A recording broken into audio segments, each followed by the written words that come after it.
What's going on? What's going on? I'm going to be talking about today team no rent, team no mortgage. Okay. Um, you own your own home, your condo, or townhome, or multi unit building, and you don't have no mortgage because you paid the cost to be the boss. You paid a home, you paid for a home in full cash. Whatever you did, you paid your mortgage off. You know what I'm saying. However you did it, you did it. You pretty much you own a house. You know what I'm saying. You basically you don't have any mortgage to pay or rent to pay. You just gotta pay taxes. I'm having a live stream about it, and I'm gonna play a little chess. And this might be a little braggadocious, but hey, I work hard for it. You know what I'm saying? Some people brag about other things. Hey, I'm not only gonna brag, I'm gonna talk to you about how you could be part of Team No Rent, No Mortgage. And I'm gonna tell you how I became part of Team No Rent, No Mortgage. Okay. You probably, if you follow me, you already know how I did that. And I recommend you join the team. Okay. We got plenty of spots available. You can join the team. You know what I'm saying? I recommend you try to get on board, join the team, no rent, no mortgage. Okay. Why you should join team no rent, no mortgage? Because ain't you tired of paying rent? Ain't you tired of paying mortgages? Do you really want to do that for 30 years, 10 years, 15 years? You want to keep paying mortgages and paying somebody else rent, making them richer, you know, you know what I'm saying? You die tomorrow, your parents, your kids gotta pay, they gotta pay your rent, the next month. You know what I'm saying? Your body just the funeral happens. Everybody, you know what I'm saying, start eating plated chicken with some sides, and then what I'm saying, a month later, you gotta put your rent payment in. Your kids gotta put their rent payment in because you didn't buy no property. You know what I'm saying? You don't own it, so you gotta pay rent. Do you really want that for your future? Okay. That's one way of looking at it. Another thing is, how about, do you really like paying rent? Do you really want to pay a mortgage? You know what I'm saying? Like, here's the thing. This is why y'all get messed up, right? So y'all listen to dudes that's talking about they millionaires already. They got money, and they telling you, I just live in an apartment. This is where you messed up. First off, this is where if you take that advice, you already jumping off the mountain like a lemon. You miss one part. They already a millionaire. They can do that and live off of their, you know what I'm saying, properties that they own and they collecting rent off of. Yeah, they can live. You can technically, it is not a bad idea to have a luxury condo that you pay rent on, and you got 4 or 5 properties that you're getting rental income off of. That's no big deal. But this is where you got it messed up, where guys,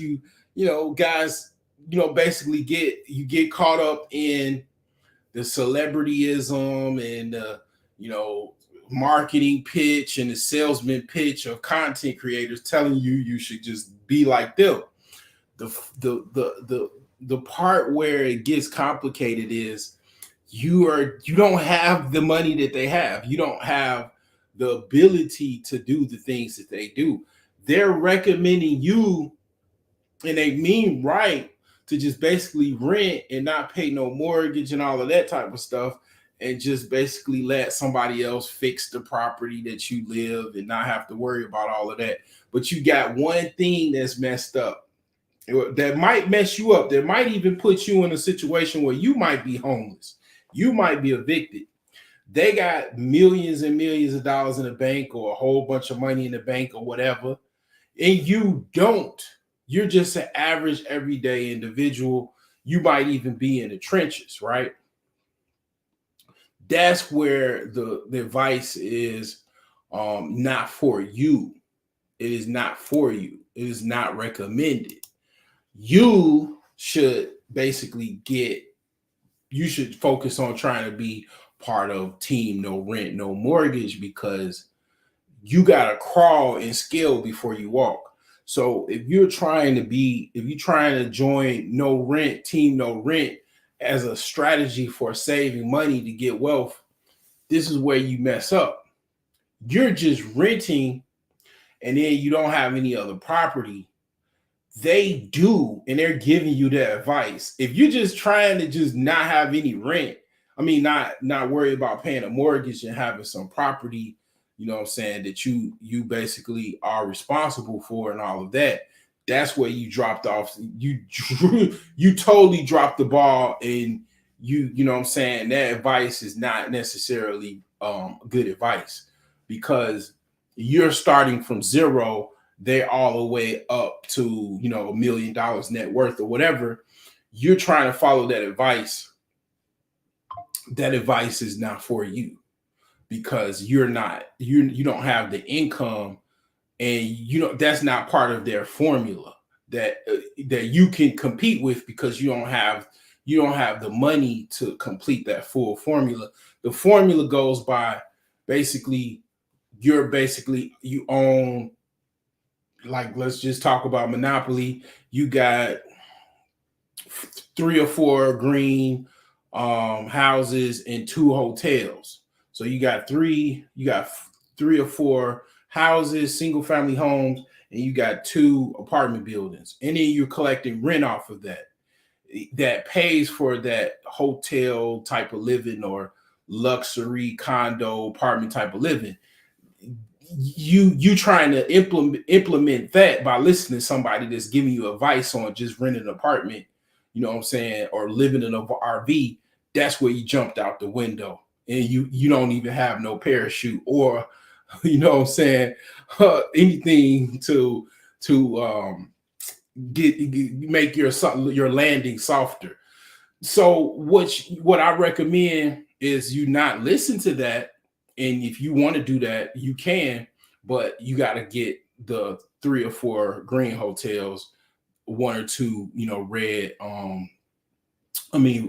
houses, and 2 or 3 red hotels. And if that's what you want to do, that you can do it. You know what I'm saying? But if you're doing that, you know what I'm saying, in a sense of, I'm just trying to rent to save money and just have some place to live and not, you know, have no property or anything like that, that's a fool's gambit. You know, that's a fool's gambit. You know what I'm saying? That's not recommended. You know, it doesn't make sense financially, because one of the things that you're gonna lose out on is opportunity to make profit. You know what I'm saying? Opportunity to make income by following that advice. And you won't be part of Team No Rent, No Mortgage. You know what I'm saying? You won't be a part. Like, see, here's the fucked up thing, right? This is the funny thing, right? This is the hilarious thing about all of that, right? You listening to somebody that's technically they're part of Team No Rent, No Mortgage, because they have properties that they're collecting rent off of, and, you know, paying for their lavish, you know, lifestyle, lavish reality. And they're telling you to basically rent. So, and they already part of Team No Rent, No Mortgage, because technically their properties are paying for their rent, and you're not part. You're listening to somebody telling you don't be part of no team, be part of don't get no rent and no mortgage. I mean, don't basically rent and don't get a mortgage, which is even worse, because you have no access to that property. You have no way to buy that property off. You got to pay that rent no matter what. You got limited rights. things are very limited what you can do with that property renting versus having some path of ownership via a mortgage. Terrible advice for the common everyday person. Okay, very, very terrible advice. I recommend definitely doing what it takes to be part of no rent, no mortgage. Some people, I don't have to tell this to, they already do it. They move from some place where it's a high cost of rent, and then they move somewhere else. And you know what I'm saying, like myself, to actually have this be a reality. And they're part of team no rent, no mortgage. So the thing is this. It's a few ways that you could join it's basically team no rent, no mortgage. You can basically, if you have limited funds, basically buy a property through a land contract. Okay. For a temporary period of time, like between 1 to 5 years, you just pay for that land contract. And then once you pay that land contract off, you own the property. That's what I did. That's how I joined team no rent, no mortgage. The first time I just paid cash. I was grossly inexperienced. I bought a fire damaged house. And it was a long story. I talk about it on my channel, but that's the first way you could do it. Just pay for a house cash. Pay for is most likely a fixer upper. Pay for it, pay cash, get done with it. Second thing is, like I said, you can get a house off of a land contract. It's called seller financing or land contracts. Thirdly is you can get a property, get like a 5-year to 15-year mortgage or 10-year, pay it off as soon as possible. And then that's the traditional way, or a 30-year mortgage, and you pay that off and you basically have no mortgage after you pay it off. Another way to do things is, basically you can just, basically buy a couple properties, and then you have the rent. If you got enough capital, buy some properties and then basically rent them out. And then if you do want to rent somewhere, if like you have a condo that you want to rent, nice luxury condo or loft, your properties will pay for your rent. You know what I'm saying? So those are a couple options you could do. Of course, it's easier said than done. Everything, mostly is easier said than done. But this team is beautiful, man. It's a beautiful team, man. Team no rent, no mortgage, man. You know what I'm saying? Is up, man. We up like 7-Up, man. We winning. You know what I'm saying? You could literally travel whenever you want to. You ain't got to worry about all the stresses in life. You know what I'm saying? You just, basically make sure you pay your tax bill. Make sure you involve yourself in the community. Make sure taking care of your property. Make sure your property is insured, and basically enjoy the life of being an owner of assets, owner of land and, property. You know what I'm saying? Some people have paid 30 years to pay for a property and retire. You know what I'm saying? You did it sooner to that because you took the necessary, situation of looking into buying a property and fixing it up. You know what I'm saying? So that's all I have to say about that, man. I'm gonna get into some chess, man, and see what I can do, man. I've been definitely studying, and I've been definitely playing a few games here and there. You know what I'm saying? My chess score has risen somewhat. I ain't really, if you notice, you know what I'm saying, I still talk about the simps and stuff like that. I did a video on Fresh and Fit. They joined the Sip Chronicles. You know what I'm saying? That was pretty funny. That was fun to actually even make.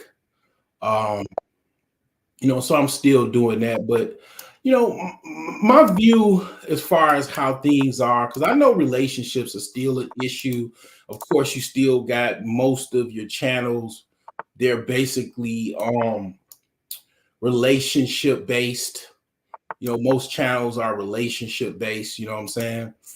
Um, this is how I look at it, I probably said this before.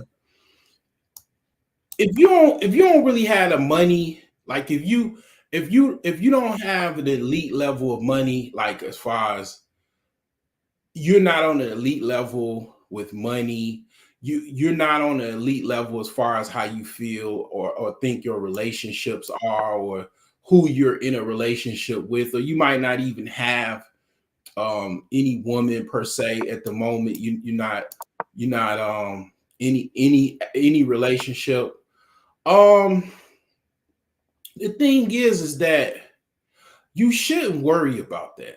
That's not something that you should not be worried about. That what I mean is, you can't necessarily, if that's just where things are, it just that's how things are.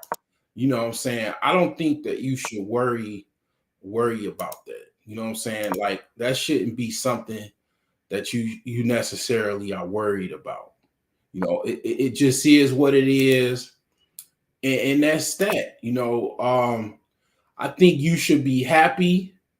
You should understand that that's just the reality right now. What's going on, Iori? What's up, my man? That's the reality. Okay, the fact that your money situation is not kind of where you want it to be.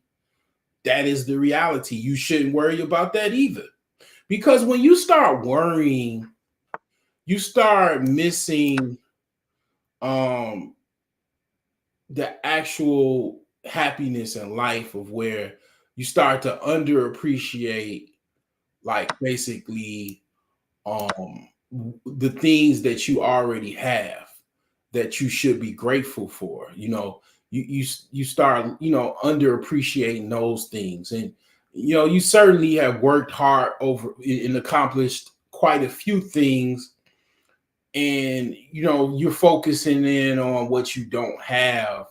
Relationships that, what I'm saying, you don't have, and all of that type of stuff. That's going to, that's kind of like robs your joy. What I'm saying? It robs you um of things based off of what your reality is. And a lot of times, I'm gonna tell you, it's like some type of, I don't know what this is called, but it's a thing where, like, basically, if you focus too much on certain things, you won't get them. It's a chance you won't get those things. You know what I'm saying? Like, um, because you put too much focus in on it. You know what I'm saying? When it's really ain't no big thing. It's something that could be changed really, really quickly. In my opinion, relationships can change really, really quickly. And if you really, really focusing in on it, it's gonna kind of make you a simp, in a sense, where, what I'm saying, like, you focus in on, damn, I ain't got that girl that I want, or I ain't got that relationship that I want. And in my opinion, it's gonna put you in a situation where you're gonna be kind of desperate. You know what I'm saying? Even with money, you know what I'm saying, it's gonna put you in a situation where you're willing to do things because you're desperate. You know what I'm saying? I just don't recommend that you worry about that. Like, you know, I would say that focusing on your accomplishments that you already have, what I'm saying, focusing in on, what you've already done in life is better than just kind of focusing on what you don't have.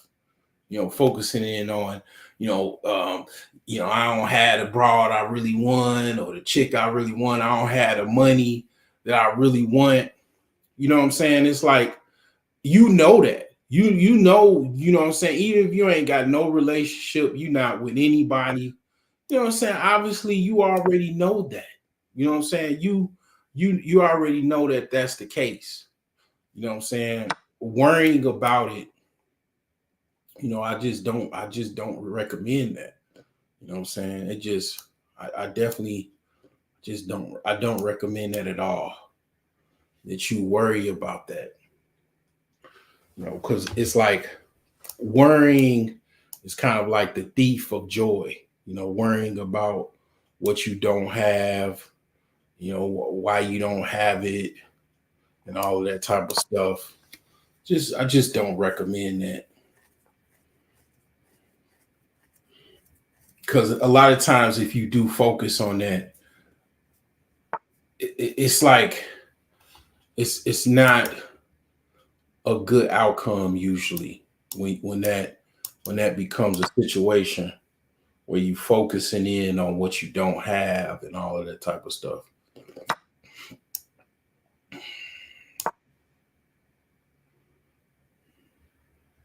So I recommend just not worrying about that. You know what I'm saying? Focusing in on trying to meet your goals, trying to accomplish, certain goals and stuff like that. Because see, here's the thing. This is why I'm, talking about this. You know what I'm saying? This is why I say this. I look at the whole fresh and fit thing, right? And the conversation is like the logic tree. The reason why I'm saying this is like, okay, for example, I'm looking at the whole fresh and fit, type of thing, right? And I'm like, well, a lot of times what people say is, even if you got money, that ain't gonna be a guarantee that you're gonna be good with women and all of that type of stuff, right? And in my opinion, if you're like I say basically you're people with money is two types of people with money. This is something that I kind of look at. And a lot of this fresh and fit stuff is like a learning tool, right? They certainly fresh and fit ain't the only dudes that came up on money and they ain't had no game, or you could kind of tell they were underdeveloped with women, and basically they came into some money, and they just tricks, you know what I'm saying, with extra income and all of that type of stuff. And it's like, the thing is like I said again, with a lot of times people with money, it's like two types, they're basically people that overvalue people and things when they get money. A lot of times these people are, kind of, a lot of times people like this are, um, people that never really had any opportunity, other than when they got money. You know what I'm saying? They just got some money, and then now, um, they basically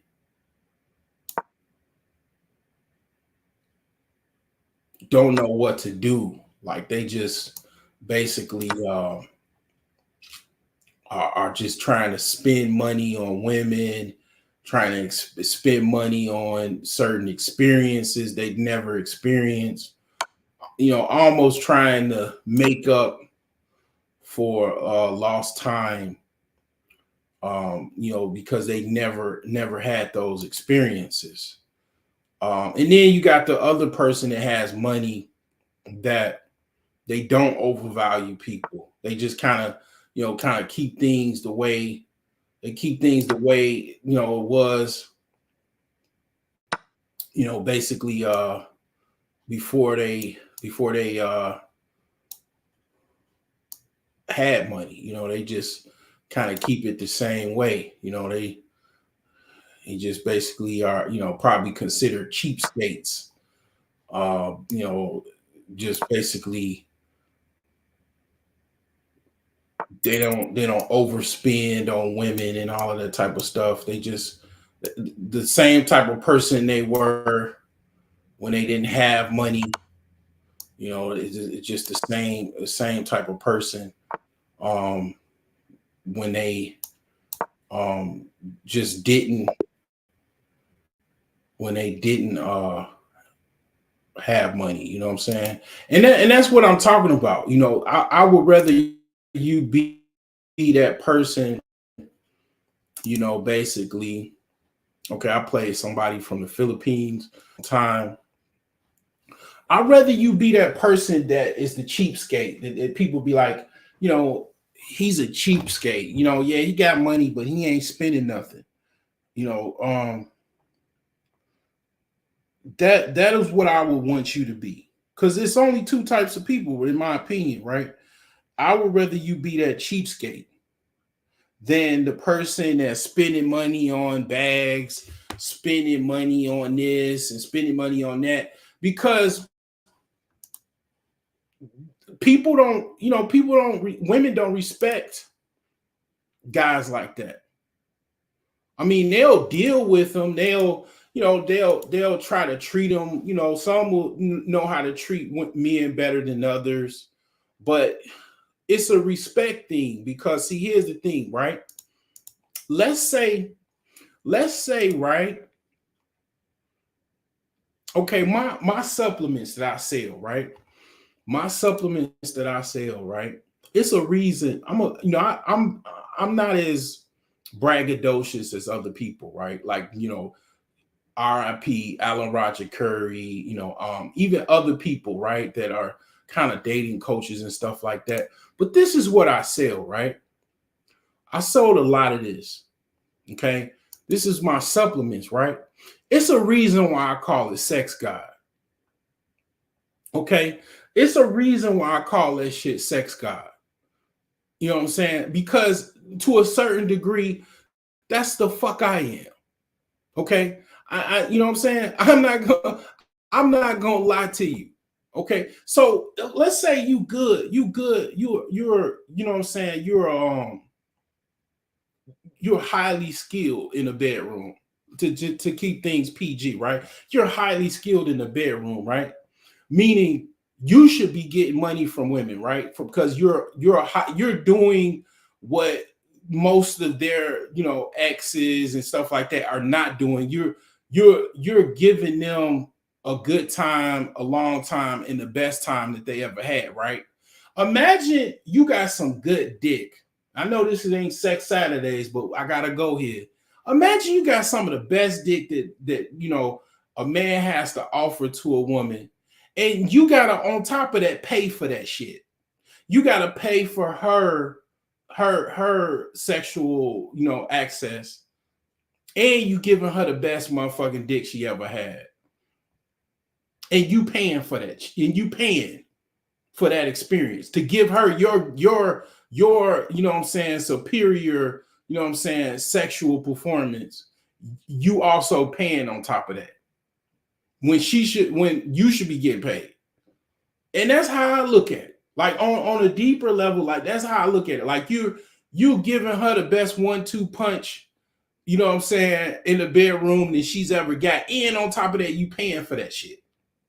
That shit gotta make you, that shit gotta motherfucking, I know I'm not the only person that's thought that way. Like she's coming just like you. And fair exchange is no robbery. And then on top of that, you paying. You paying for that. You paying for her to, you know what I'm saying? So the thing is this. I would rather you be a cheapskate, knowing basically your value, knowing what you have,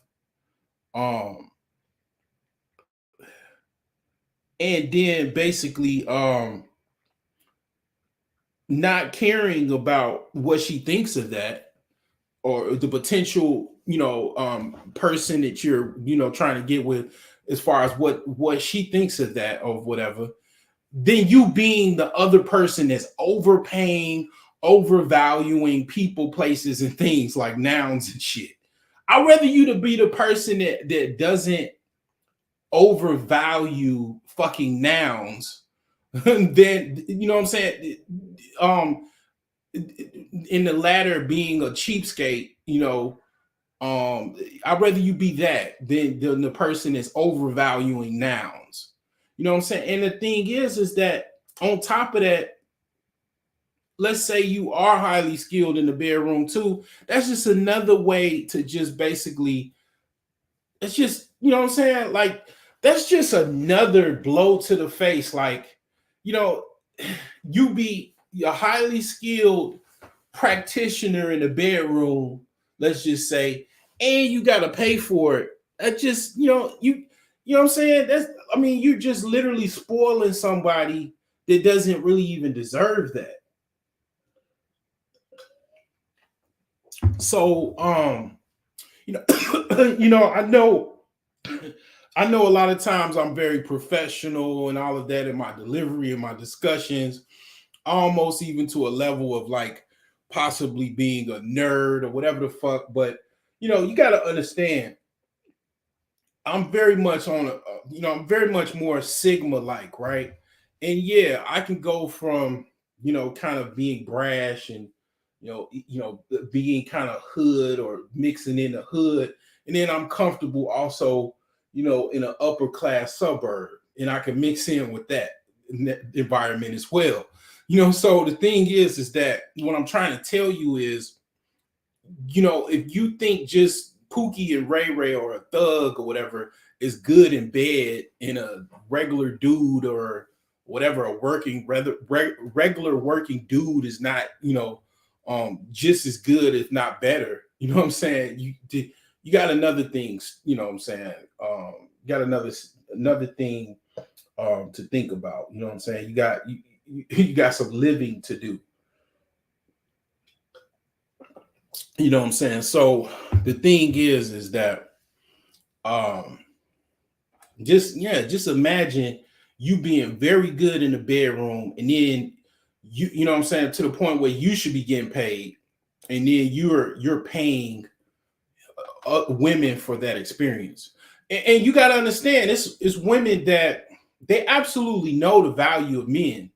And basically, as a man, if you don't know your value, and you don't know the value of yourself and what you bring, to the table or the market or whatever the place you want to call it, yes, you're gonna be overpaying.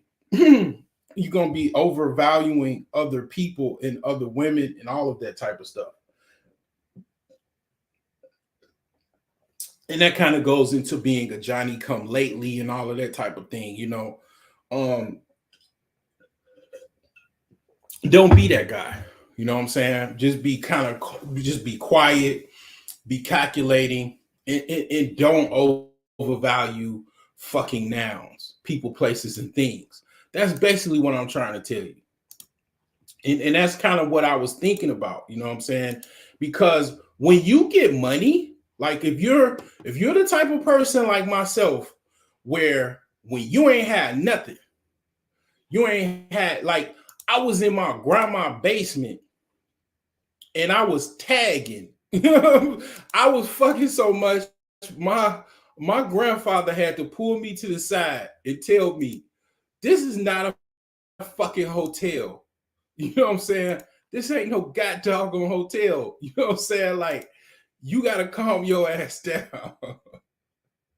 I mean, when I had nothing, you know what I'm saying, I was still goddamn it, you know what I'm saying, putting it down. You know what I'm saying? And it's like, having money, right? I'm talking about having thousands and tens of thousands of dollars, hundreds of thousands of dollars, millions of dollars. You are supposed to basically, you are supposed to um literally enhance that money, your that money is supposed to enhance your reality. Okay, it is supposed to enhance um your reality. You know what I'm saying? You're supposed to basically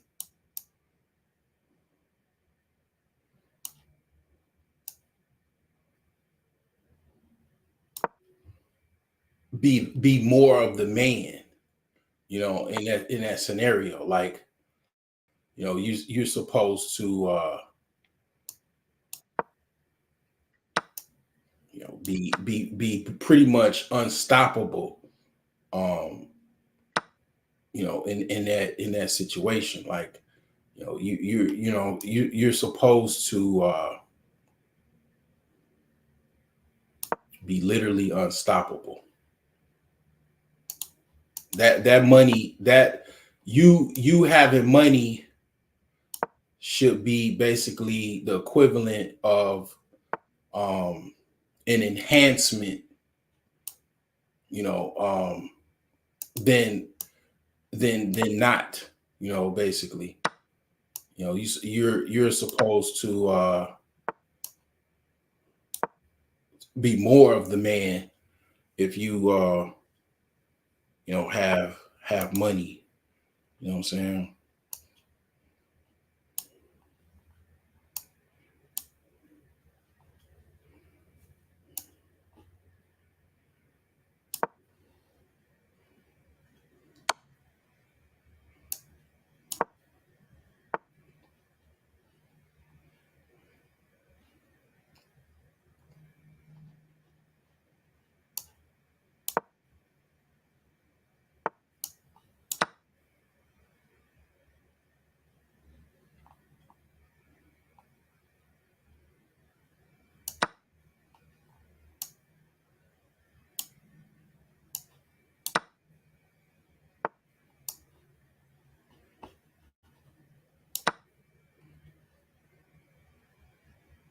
And what a lot of times what happens, and this goes into why you got the people like fresh and fits, and the um guys that they have success financially, and they're basically terrible. They're terrible with women, because you, like, basically you're supposed to be absolutely killing it with women. You know what I'm saying? Because you have the resources, right, that other people don't have. You can travel more. You can, what I'm saying, you could do more. But what you find out is these basically these guys are not, that's not their reality, because basically they don't understand how to undervalue women in other things. Even they spending money on, basically all kind of stupid foolish shit. All that type of stuff is, because they haven't learned. They have not learned how to really value themselves. It's kind of like, basically it's kind of like a self-esteem issue to a certain extent. And you see this a lot.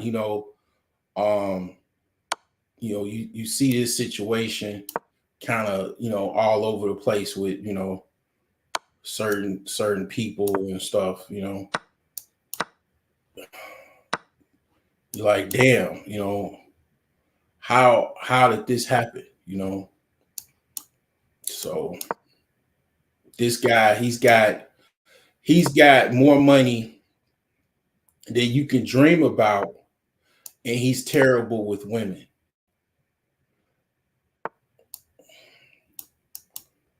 He's overspending. He's basically doing all kind of stuff, man, that you would never do. And you like, well, how is this possible? That this guy he's got more money than you can dream of, yet he's still spending um all over the place. This guy's pretty good. Okay. I kind of made too many mistakes. It's American. Um, and that's what it is. The common denominator is this person has some type of confidence issue. It's a confidence thing. It's a confidence thing. This person believes that women are better than them. You know what I'm saying? An average everyday woman is better than them. This is quite normal. This is kind of pretty typical.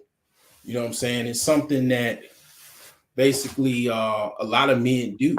They overvalue um you know they overvalue women, and it goes even worse. Some men, they they kill themselves because a woman doesn't want them anymore. You know what I'm saying? They off themselves, because a woman doesn't want them anymore. The woman, chose to break up with them, and they kill themselves because of it. They off themselves because of it. It gets, like the plot thickens. You know what I'm saying? It gets worse, and it's based off of you overvaluing, women. You know what I'm saying? You think that woman is more valuable than you are. You know what I'm saying? And it's like, I'm not gonna lie. I don't, what I'm saying? Like a lot of times, this is the thing, right? I absolutely know the people that have this problem.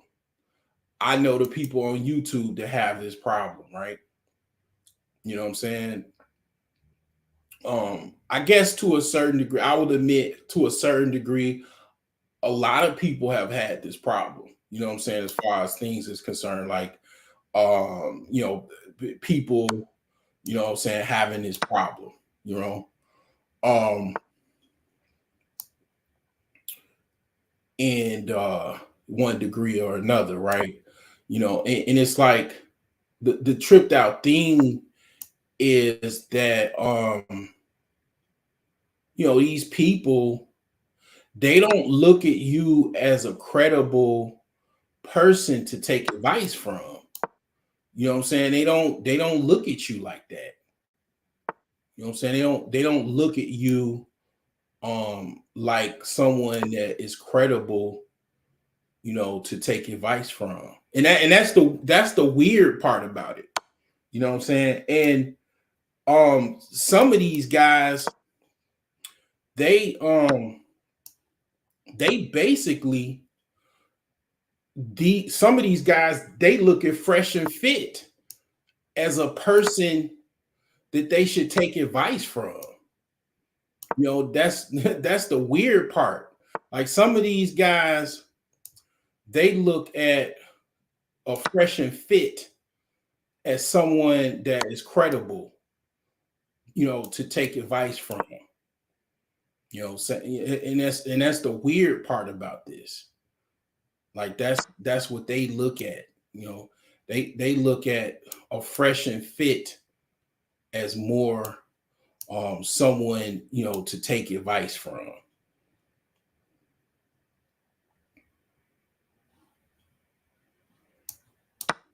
And that's the weird part about it. where where where it's kind of like, you know, it should be a it should be some study involved in that.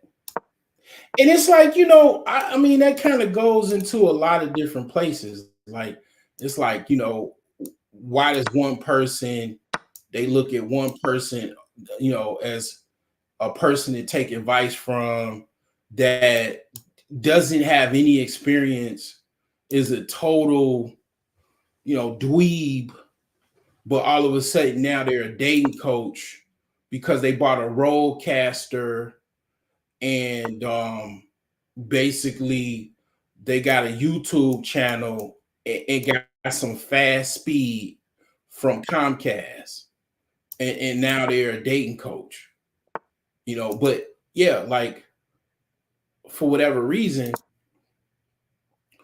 that same guy that makes a whole bunch of money, that has a problem with women, the freshes and fits, they reach that guy for whatever reason. And it goes into, what I could say is, because it kind of goes into, I think, because they are dweebs. A dweeb resonates with another dweeb. You know what I'm saying? A dweeb won't necessarily resonate with somebody that is a non-dweeb. So it's like, I guess that's what it is. I'm pretty certain that's what it is. It has something to do with, okay, this person is a dweeb, and basically they reach that dweeb. That dweeb basically can reach the other dweeb that has a whole bunch of money. And I guess that's, kind of what it is. I would say that's probably it, because that's the key indicator. Some cool dweebs with a roadcaster, some microphones, sound effects, a YouTube channel with some fast internet, with some type of setting, the location, all of the elements to fit this puzzle. Yet the only thing that doesn't fit the puzzle truly, as basically, this person is, basically doesn't know what the fuck they're talking about. They never been, a player, a dating coach, dating expert, a day in their life. They just started getting sex in abundance from their, YouTube channel. Outside of that, they never had any success with women like that. You know what I'm saying? And it's like, yeah, it's tripped out, but yeah, that person doesn't have any reach like that. It doesn't. The person that they should be listening to, they don't listen to. They listen to the dweeb with no experience, because they can relate, to that person. You know what I'm saying? For whatever reason, they can relate to that guy. You know, um, it just, it's kind of like that. It's strange though, because they end up not benefiting, because the overall thing was, they really needed some game. They really needed somebody truly that is an expert in the subject, and it's like they don't end up getting it, because the person doesn't have the experience. It's like hiring a someone to do your taxes, and they're not, they don't have any experience on the subject,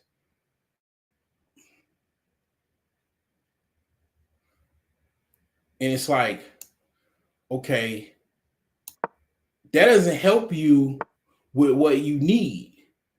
You need somebody to do your taxes. That doesn't necessarily help you if you need your taxes done.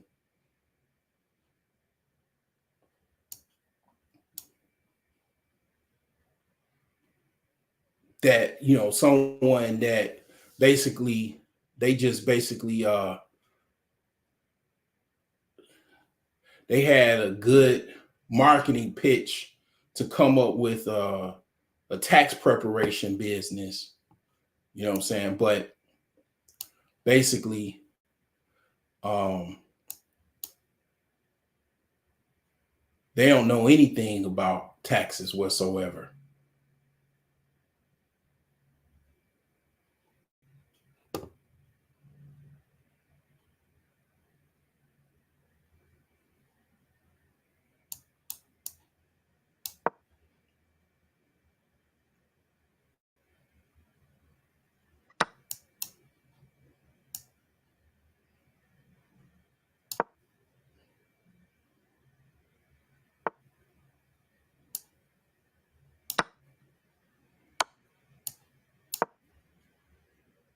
You really need a tax expert, but because you fail for a marketing pitch and a good sales pitch, you're you're basically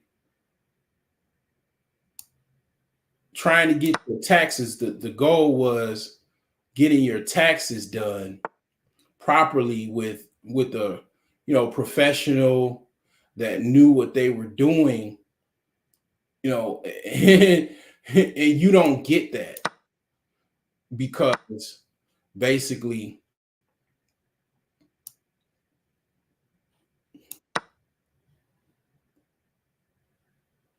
you got defrauded by someone that pretended to be a tax expert, and now you're in a situation where you possibly are going to be audited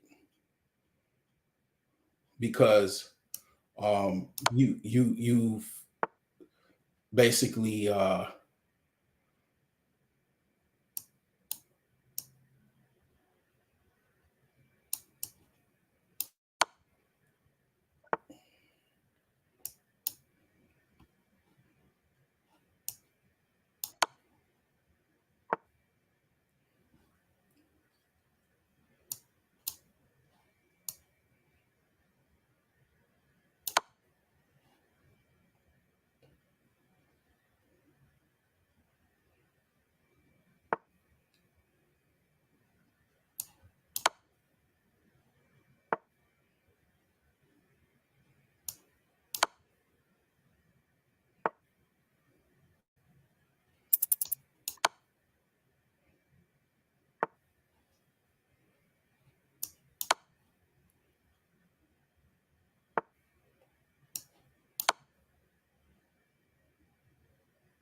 so I got a last minute checkmate on the last about 4 seconds left.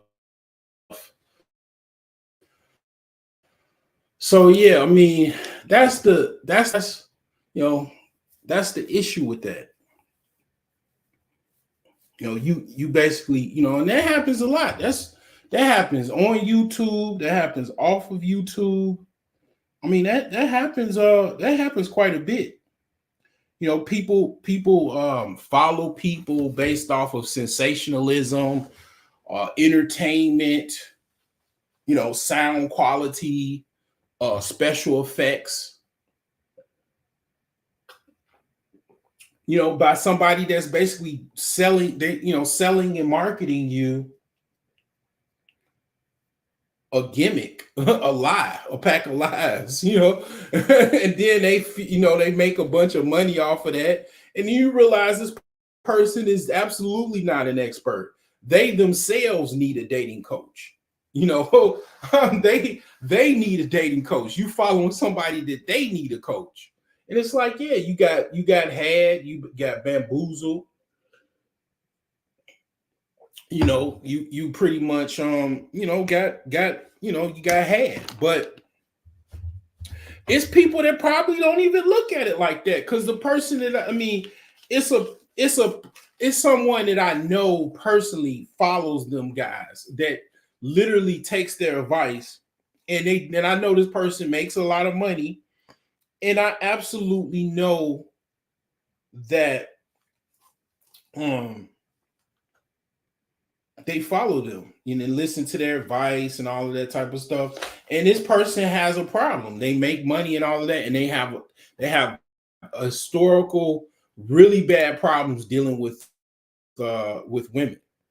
And this person, they only follow certain people, and it's based off of popularity, as well as some people they follow, they have pretty good advice, but then it's certain people like Fresh and Fit, for example. Why are you listening to somebody like that, knowing damn well they have problems with women themselves, and you could tell that this person is definitely not genuine. So someone is just basically scamming you, and basically that is the case, because even if you can basically wake up tomorrow and basically lie. You can say I'm a millionaire, and then come to find out you're not a millionaire. Through either your admission, or people find out that you're basically not a millionaire, but you pretended like you were a millionaire. You was giving advice on how to be a millionaire, per se, in a sense of like you've already are a millionaire. Um, that's a fraud. That's definitely a fraud. If you're pretending that you have some advice, like you basically were a player at one point or a time, or a Mac, you know, and then that's not the case, that's a fraud, definitely. And the thing is that it's funny how people really follow people that are frauds, and they find no problem with that. And it's like, it's weird to me that people do that. Like, people literally follow people that are frauds, and they don't have any problems with that. And I find that strange, very, very strange and shit like that. And weird. But the market is the market. You can't say anything about that. Whatever someone wants to spend their money on, it is what it is. You can't, the market determines the market.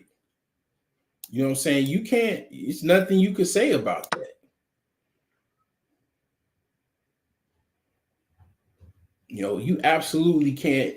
There's nothing you can say about the subject of, okay, this is, this person, I choose to listen to them and take their advice. You know what I'm saying? It's nothing, absolutely nothing you can say about that. People can choose their money to spend their money on, and their time on anybody that they want to. The market determines the market. If they want to spend their money on them guys and take their advice and all of that type of stuff, it so be it. It's nothing you could say about that. Like as far as like can't, you know what I'm saying? Like as far as like in the terms of you can't necessarily stop what someone wants to spend their money on. You know what I'm saying? You can't, it ain't nothing you could do about that. Not a fucking thing. People choose to spend their money on whatever they want to spend their money on. You know what I'm saying? Like it ain't nothing you could say about that. Because the market, that's whatever the market calls for it. There's plenty of people that scam artists, fraudsters, and all of that type of stuff. And you know, um, whatever they choose to spend their money on, just so be it. It is what it is. It's absolutely nothing you can do about it.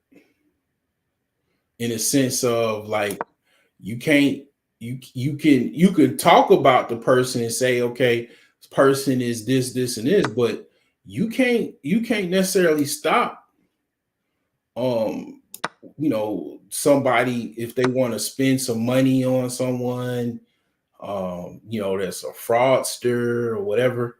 Is you can't do anything about that. Not a fucking thing. Like people have the freedom to spend their money with whoever they want to spend their money with. It's not a thing that you can say or do about it. Not a fucking thing at all. The market determines the market.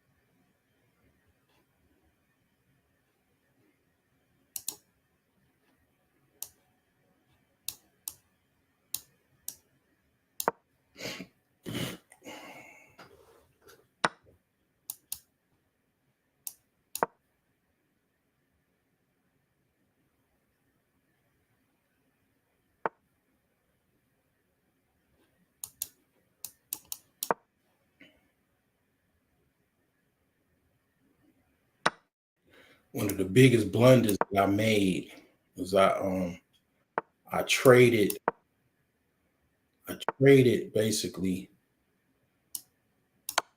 a queen with a queen for a rook and I traded a queen for a rook and a queen. That wasn't a that wasn't a good thing to do. It just wasn't a good that wasn't a good idea.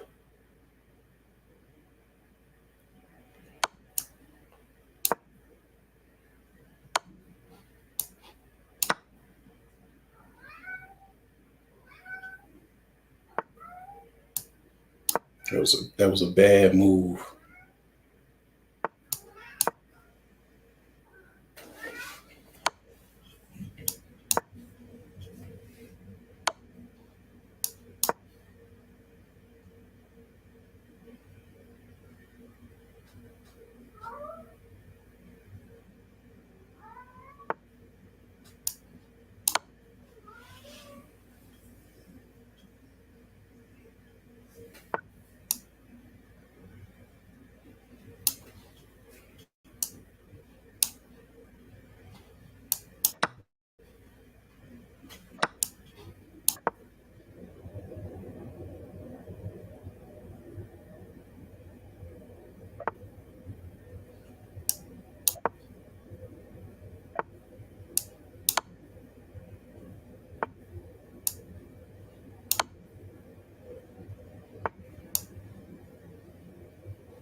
It's probably gonna end in a draw.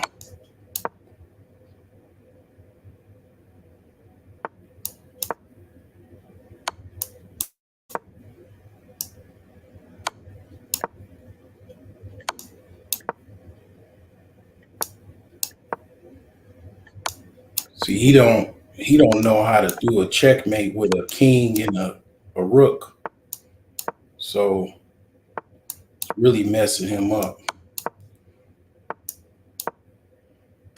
And it's only so many moves you can make before it's an automatic draw.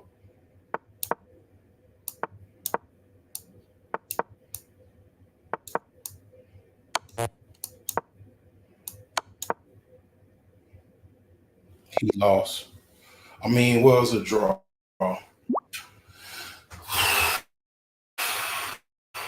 I'll accept.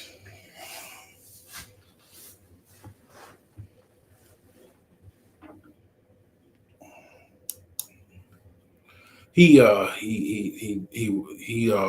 clicked off.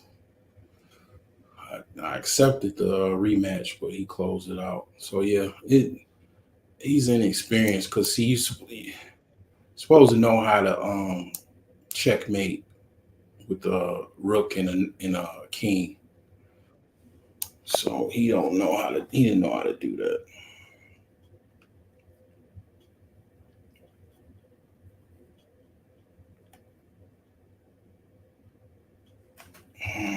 Let's see, let's see.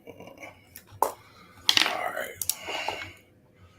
So yeah, I mean, uh, the thing is that I don't know. Just because. See, here's the thing. Just because you got the advice, it's a lot of men that have advice, better advice as far as dating and stuff like that.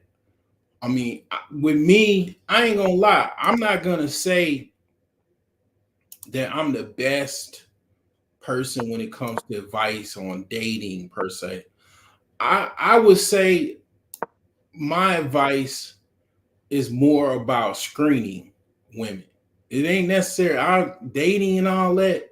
One, I ain't even grow up like like a traditional person in this country. Like, I mean, in a sense, what I'm saying is, I didn't grow up like everybody else in this country where you can date at 14 and it's acceptable and your girlfriend can come over, y'all can have Pepsis and enjoy yourself and all of that. Like, I mean, it just that's not how I was raised. Like, dating was not necessarily something that was acceptable, what I'm saying, in my household. Like, that's just it just wasn't that wasn't the thing. Like, I couldn't just date like that. Like, that was kind of frowned upon, you know what I'm saying? Like, because of the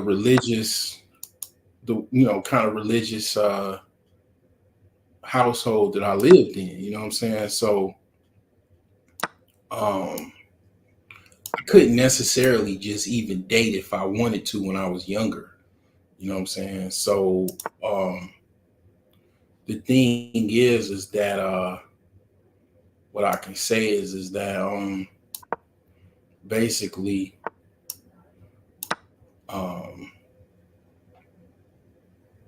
I ain't necessarily the person to be like, oh, I'm a dating expert or anything like that.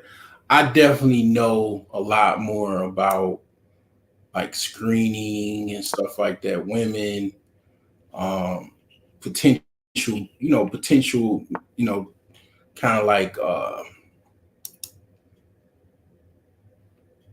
mates, stuff like that. Like, I ain't necessarily gonna ever say that I'm an expert on dating because it's some cultural differences on how I was raised, you know, and things like that. Like, um,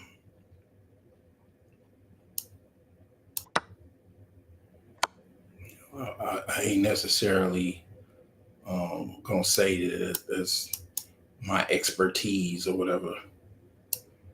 But you know, it is what it is.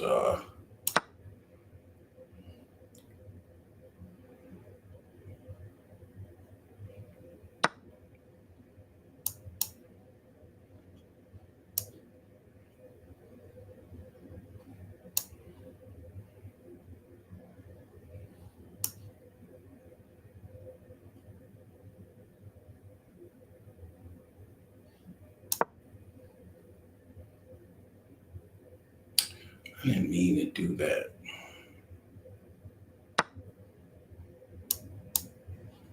Did not mean to do that. I'm not gonna lie. It was not something that I was trying to necessarily do.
So I'm playing somebody from Jamaica.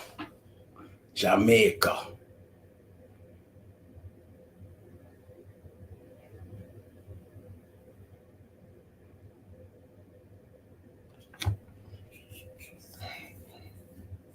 So yes, the thing is again, like people listen to who the hell they listen to. I don't necessarily understand it myself. I don't understand it, but people listen to who they listen to. People listen to who they listen to. I don't necessarily understand it myself. It's not for me to understand either. And that was a bad decision what I just did. Very bad decision. I'm gonna resign this one. So that's another one. That's another loss there. I mean, people listen to who they listen to. It ain't necessarily people with the best advice. And you wonder, why is this person, you see no growth in this person. This person's still terrible with women. They still hate women. And it's like, yeah, the common denominator is who they're listening to for advice. That's one of the common denominators. Now, don't get me wrong, I understand that American women, they're very terrible as far as just the um basically the grandiose mindset that they have about things, ego, all of that type of stuff. I mean, I get it. I certainly get it. But it's like, okay, um, you know, it's not like all women are like that. Even though, it's not like all the women in America are compromised. It's a lot of them. I give it to you. It's a lot of women in America that are compromised in the sense that, um they definitely have a lot of issues, and so on and so forth. That's definitely the case. I'm not gonna lie about that. But it's not like it ain't, what I'm saying, help, you know men that have healthy relationships with women in America. It's some, there's still some good women in America. And certainly I'm gonna admit too, and this goes into the money. This goes into the money too. Like, um when you got money, right? Like, I'm going back to, let me make sure I got some good audio, because let me check my audio here. Let me see here. Check my audio. Um, like I said, when you got money,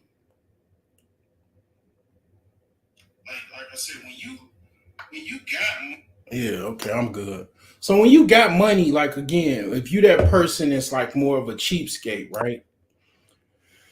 I mean, you got more opportunities to get women than a person that's just struggling.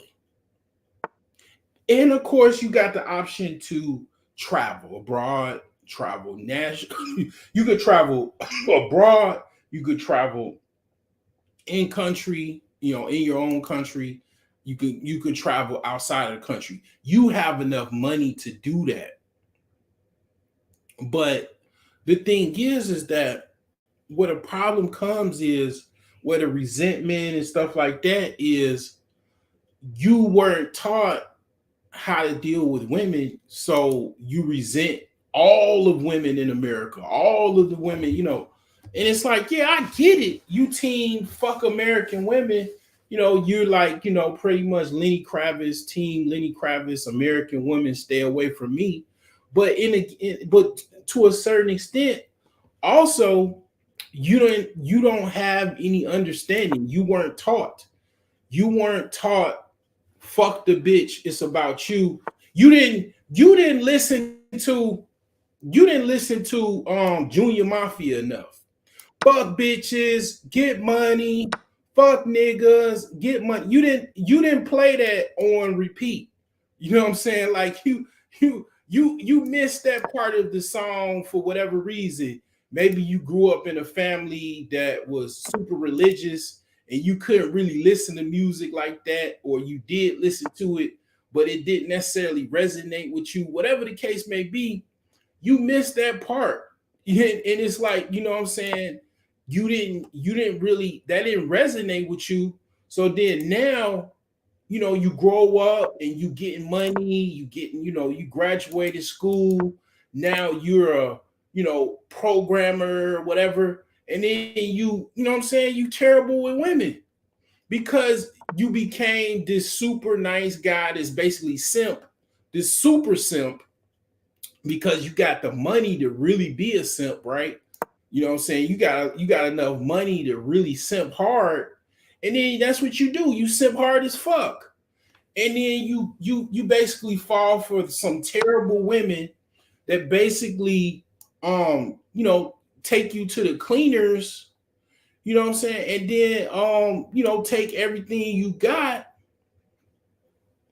and then you, like, you know what I'm saying? You like fuck bitches. You know what I'm saying? And then, yeah, you're gonna still get money, but then you, like, basically, now you hate women, you know what I'm saying, because you basically are jaded because you were too nice. Because you didn't understand fuck bitches get money. You missed that part of the discussion. You lost that part. You weren't taught that part. You didn't hang with friends. Your friends um didn't show you that because you didn't have friends like that. You didn't have any friends that was players. um you weren't the wingman, you know what I'm saying, and nothing like that. You were just basically, just focusing on your education, and doing that, and um you don't know nothing, you know what I'm saying, about women really. You're basically outdated, you know what I'm saying, like, you really don't know. So then um you basically you get jaded with women because you basically got duped. You got really, really taken to task by women. You got in a situation where you were homeless over a bitch or something. You went to jail over abroad, all kind of shit. You know what I'm saying? That was your, situation that you had to deal with. You know what I'm saying? Like, you basically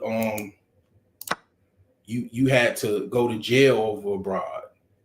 All of this type of stuff, um that's what you had to deal with, you know what I'm saying?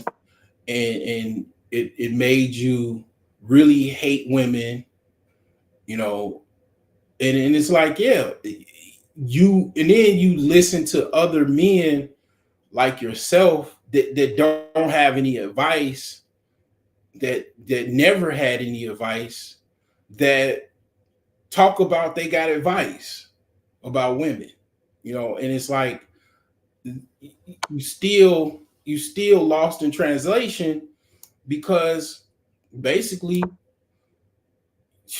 you still don't have the advice. And then now you on some red pill rage, or you on some, dark shit where you really, really hate women now because you didn't know anything about how to be um really hardcore with women. You know what I'm saying? To the sense where you didn't know how to um be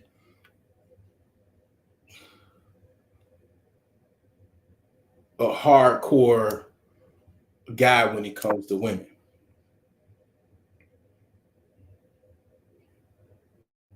You basically you just a jaded simp, ex simp that hates women now. And it's like, yeah, it's crazy, man. It gets really, really weird, you know, when it, what I'm saying, it's like, damn, um, it's like, what the fuck, what, I mean, somebody else probably can't really help you with that. You know what I'm saying? They can't help you um in that regard, where if you really hate women at that point, it's kind of hard to get out of that. You know, trying to get out of that bubble is kind of difficult. You know what I'm saying? It's like almost no hope. You know, it's like, okay, what can I do to change that? What can anybody else do to change that? Just feed that rage, I guess. Feed that rage.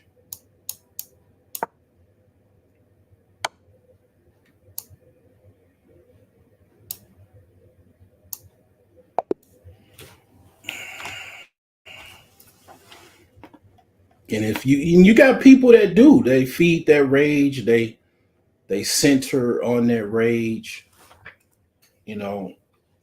Maybe I even might be even guilty in the past or guilty of that. But I don't have no problem with women. I'm the person number one. I don't overvalue women. I might have used to. I ain't gonna lie. Everybody simped in their life. If somebody said they haven't, they lying to you. If somebody say, I ain't never simped and all that other shit, they lying. It's somebody that a man has, been nice to and they didn't get any return from it in their life. It is always somebody. I don't care how bad you are, how cold your game is. You done simped on the broad before. But the thing is that you learn it's best that you learn early, how to deal with women, how to not, not be on that simp shit. And some people they got delayed development in that. They didn't learn till late, or what I'm saying, they learned while they had a YouTube channel. You know what I'm saying? It's like because they didn't have any money to really date and stuff like that. Some people absolutely they need basically what I'm saying is some people need money in order to kind of get certain women. And those are the women they really shouldn't get, but they end up getting them or dealing with them or whatever. And they end up learning their lesson, that they shouldn't have dealt with that person. And it becomes a situation where it's kind of late in the game. But yeah, they learn the hard way.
That's a loss from Argentina.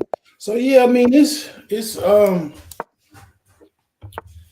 interesting interesting thing to think about, and it definitely had me thinking, that whole this whole fresh and fit saga.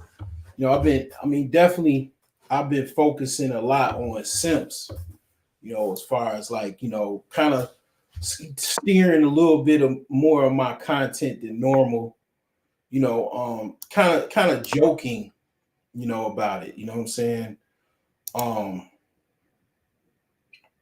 in kind of a joking, entertainment type of way. I've been focusing on that, and I had to talk about that. I don't necessarily talk about no fresh and fit and all that type of shit. That's just what I. That's not what I normally talk about. But the thing is there's no way that I couldn't talk about it. You know what I'm saying? Because it was very much necessary because it happened. You know what I'm saying? It's a situation where it happened, and it kind of opened up some portals. Because to be honest, them dudes is very very successful. Them some very successful dudes as far as in the YouTube space. You can even say the social media space. Those guys are pretty popular. You know what I'm saying, in a sense. Um,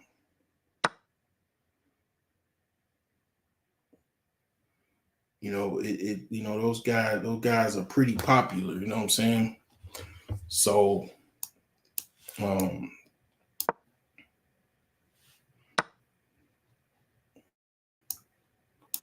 I would say, that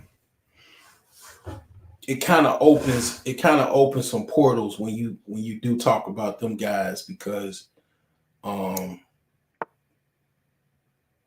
it's kind of weird, because it's not like it would be kind of interest it wouldn't be so weird if they were like, financial experts or something like that, but their whole niche is being a dating coach. And it's like, it's weird because it's like, yeah, those guys definitely, I would have to say, out of all of the quote unquote dating experts, they would be the least qualified to be a quote unquote dating expert. It doesn't get um more unqualified than those guys. I mean, they're absolutely unqualified in that subject. I mean, very unqualified.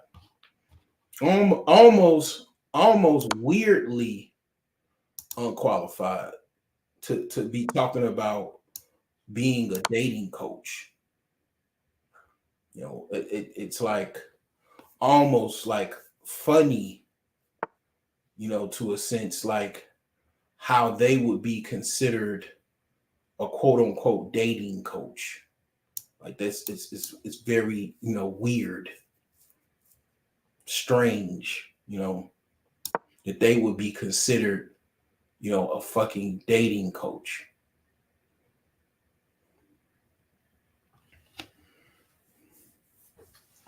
But like, again, I mean, the market determines all of that. It's not, anything but that. The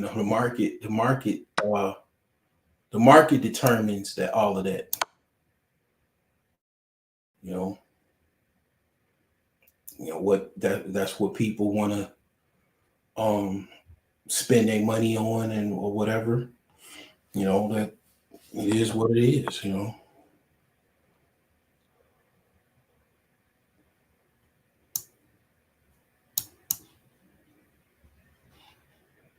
I mean, it's weird to me.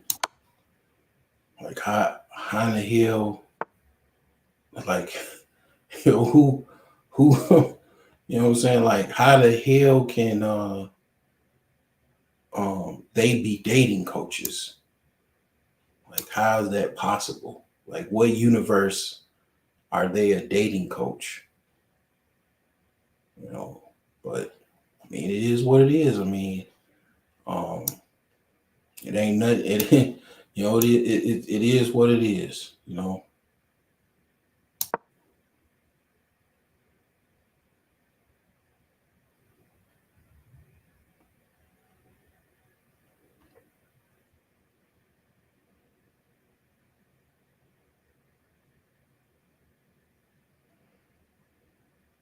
But I mean, outside of them being quote unquote dating coaches, um, you know, it's just when you do have money and success, right? You've got fortune, right? You're supposed to have even more women. You're supposed to have even more successful women. That's how it's supposed to work. And then here's the thing, right? This is why it's like kind of embarrassing to men that do have money. All of these guys, like, you know, entertainers, basketball players, all of these guys that don't pick right, you know, overpay women, overvalue women, and all of that. They make men that do get money, they make them look bad. And then it also makes, you know, what is the prestige or what it, you know, obviously people understand it's not going to stop people from wanting to have money or success, you know, financial success. That's not going to stop people necessarily from wanting to have that. But the thing is that it's just going to make it less alluring, and then also it puts up a bad image for you know, for men that do have money, because it's like, you know, the notion is, okay, you know, money doesn't mean anything, even if as far as with women, um because you got all of these simps that are overvaluing women, you know, and having these relationships where they, you know, tricking really hard on women, and it's making it and it makes it seem, okay, you know, basically this guy, he's got money, he most likely is a simp. You know, you know, it's just a cosmic effect. It's like, okay, you know, now um women are looking for these guys. You know, they got it's a whole market, you know what I'm saying, of women that are looking for simps. And it's like, okay, it's just not a good look. And it's giving these guys that, you know, have money a bad rap. You know, because they, you know, they got, money, and it's like, you know, it's like, I mean, they're just because they got money, you know, now it's like, okay, they automatically a simp because they got money.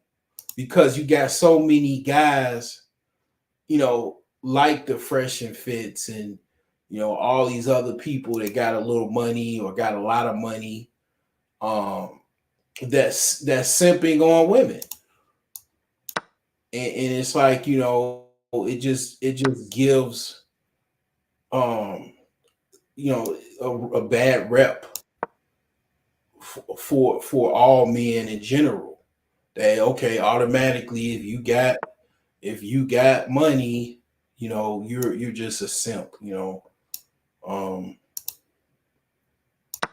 you know, it's just weird. You know, of, you know, how all of these, you know, all of this behavior It's like a cause and effect, you know what I'm saying, of cosmic proportion because you know because of simps.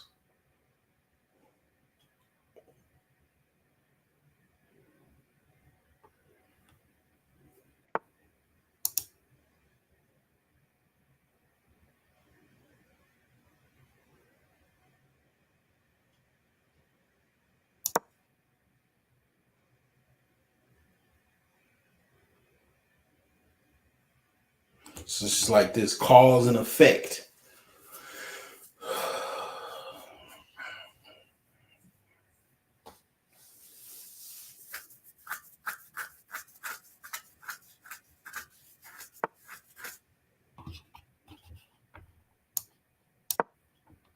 And it's men that don't have no money and they do excellent with women. I mean, excellent. I mean, they absolutely, kill it when it comes to women. You know what I'm saying? They they do exceptionally well with women. And it's like these guys they get a bad rap because of that. Now because you got so many simps, they bringing the price up and then the expectations up, and all of that type of stuff. And it's like, damn, you know, this is what I have to look forward to. It's like Alan Roger Curry. He said it himself. He never really had any financial success like that. Like he never had a whole bunch of money, but he was extremely successful with women. So, you imagine if he did have a lot of financial success, he would be even better with women. You know, I mean that's basically what I'm saying. Like if you have a lot of money, and you're already successful with women with low levels, let's just say, of money. um yeah, absolutely. When uh when you basically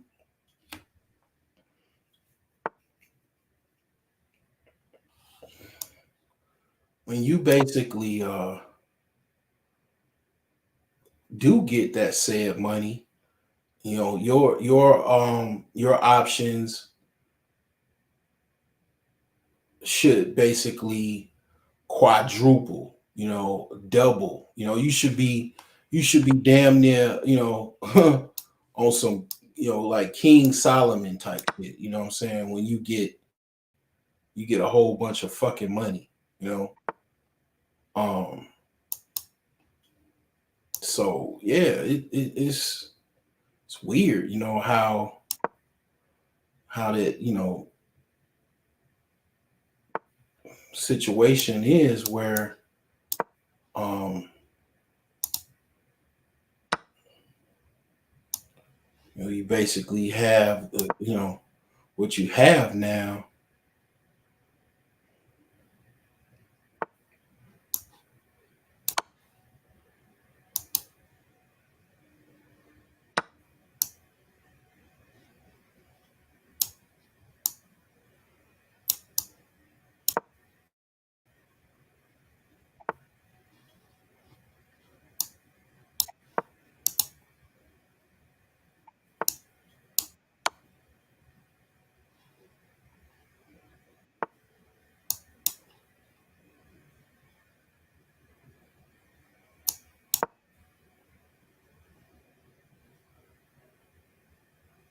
Where you got all of these simps.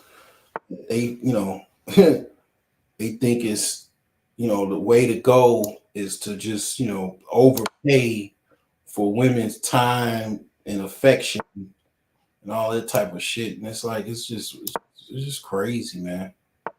It's a crazy world, where men are overvaluing women so much that they just basically um,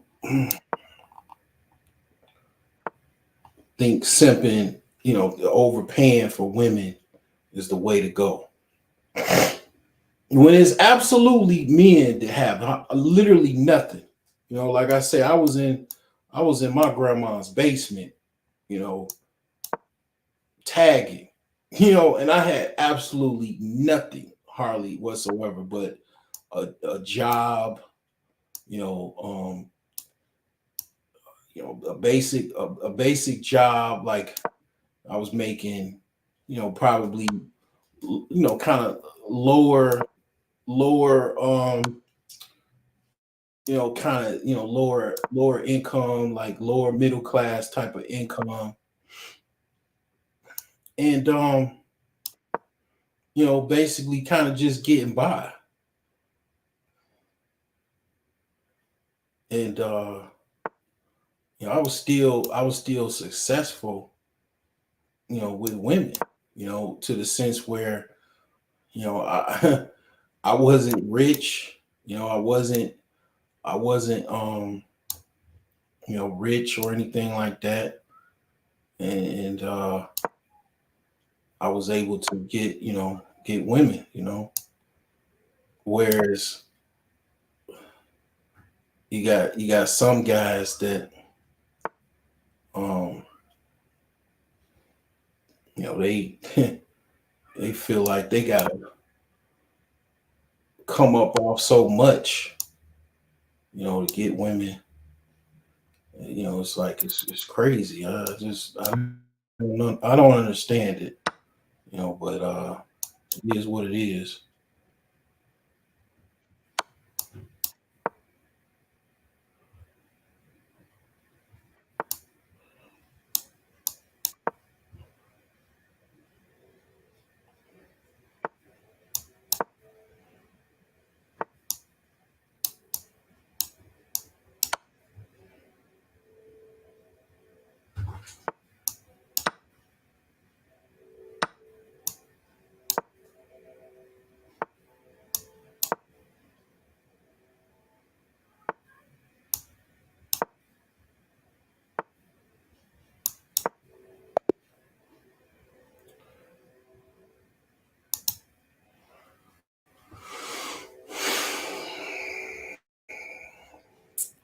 Yeah, so that's another L there.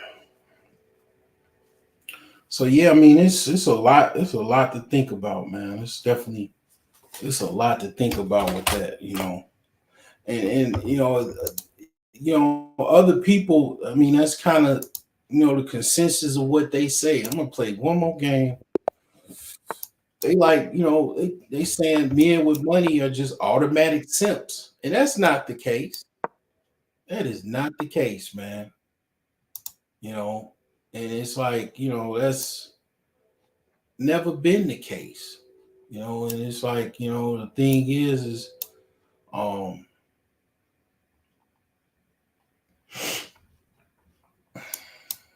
guys, like, that's what they got to deal with. They got to deal with that type of attention or whatever from that situation.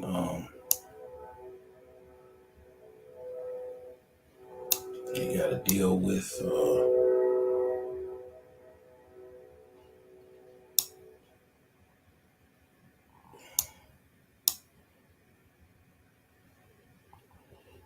that reality.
So yeah, it was some heavy, some intense chess, man, tonight for sure.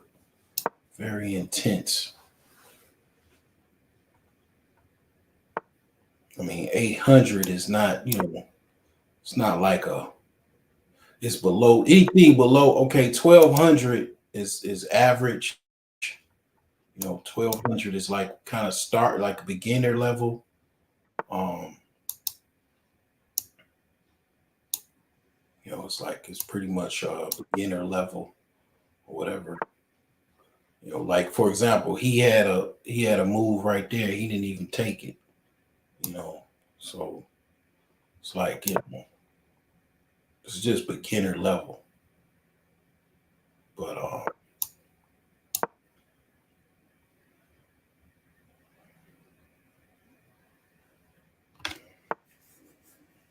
basically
so I'm gonna resign this one. All right, yeah. I mean, it's you know, I ain't gonna lie. Talking and playing chess is not recommended, but it was a lot to think about, man. I ain't gonna lie. That's a hell of a conundrum, man. And it's something that I definitely talked quite a bit about. You know, people think because I talk about money and all of that type of stuff that I fit into that type of paradigm where, basically, I'm teaching men to be focused on money so you could be a super simp. No, and that's not never been my mission, or my focus or whatever. That's never been that, you know. And the thing is that I've had my share of successes being like an average and even below average earner. If you probably haven't, if you haven't had success with women while you did not have money, like what, like basically if you haven't had success with women while you didn't have a lot of money, chances are when you do get more income, you basically you might is most likely you will um simp on women. You will overspend on women because you never really had any women like that. You haven't had any experiences so you kind of delayed development. What I'm saying, develop late. So yeah, you probably will do that. You probably most likely will. If you haven't had, and I know this discussion kind of went to women. I started off with no rent, no mortgage. Um, if you haven't had success with women, most likely when you were younger and didn't have that much income, most likely, yeah, if you do get some success, financial success later on, you probably will most likely, simp on women. It just goes with the territory, because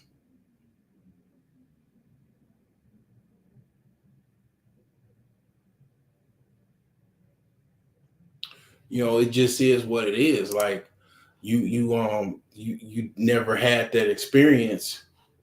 You might just had women that is really not that, not really hitting on much, and then you start getting some money, you start getting a bunch of young chicks that wouldn't have never gave you the time of day, um, without the money. Yeah, probably most likely, you probably will, trick on women. When you get money, and it is, the thing is that that's a lot what happens. Guys don't didn't have any experiences when they were quote unquote financially struggling or broke, and then they get some financial success, and then all of a sudden, boom, they just they in the Louis Vuitton store, tricking. And I'm not saying, okay, if you're on a level where you're a deca millionaire, or you making over $100 million, and you can kind of spend some money, right? But even still, it's a certain level of respect. If you're dealing with women that are disrespectful, spoiled and stuff like that, and you think that's okay, that's acceptable, you know, and you even feed that type of behavior with Birkin bags and Louis Vuitton bags and um, East Saint Laurent and Louis Vuittons and or Christian LeBlancs or whatever the hell, you know um I don't know all these fashions and shit like that.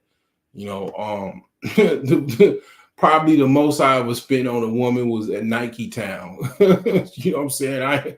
I'm definitely cheap, man. Um, so yeah, I necessarily, I would say,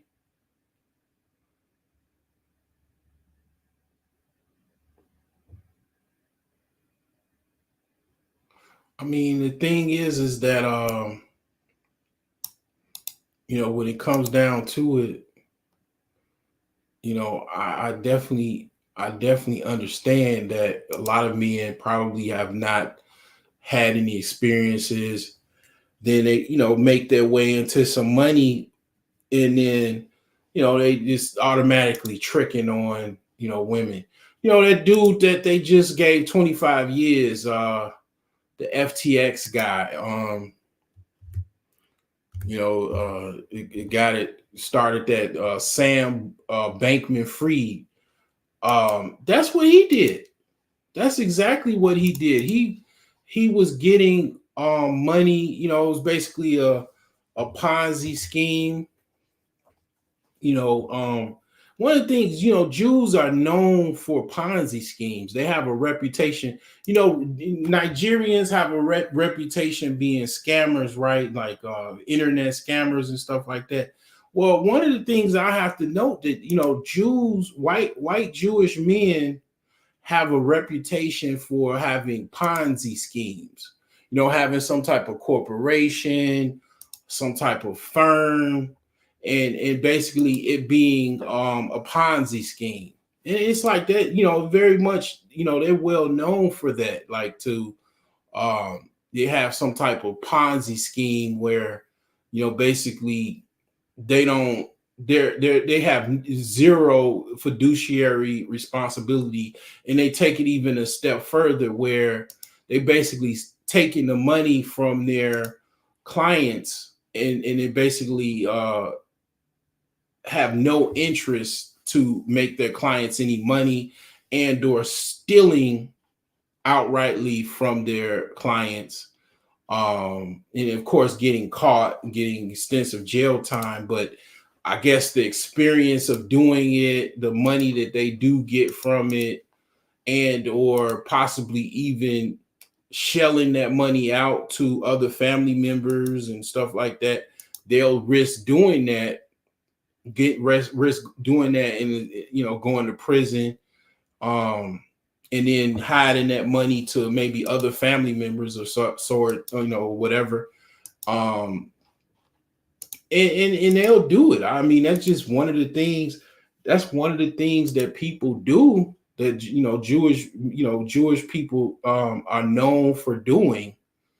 You know, a lot of people, some people do talk about, but a lot of people don't talk about. And yeah, it's like, yeah, so they have a reputation for that.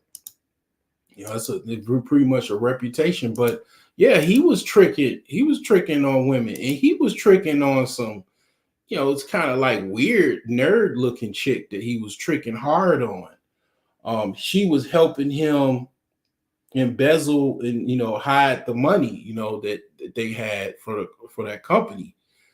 She was involved in that. I don't know what she's gonna get time, or what they worked out some type of deal with her, or she's still going to get sentenced from that. But he got 25 years.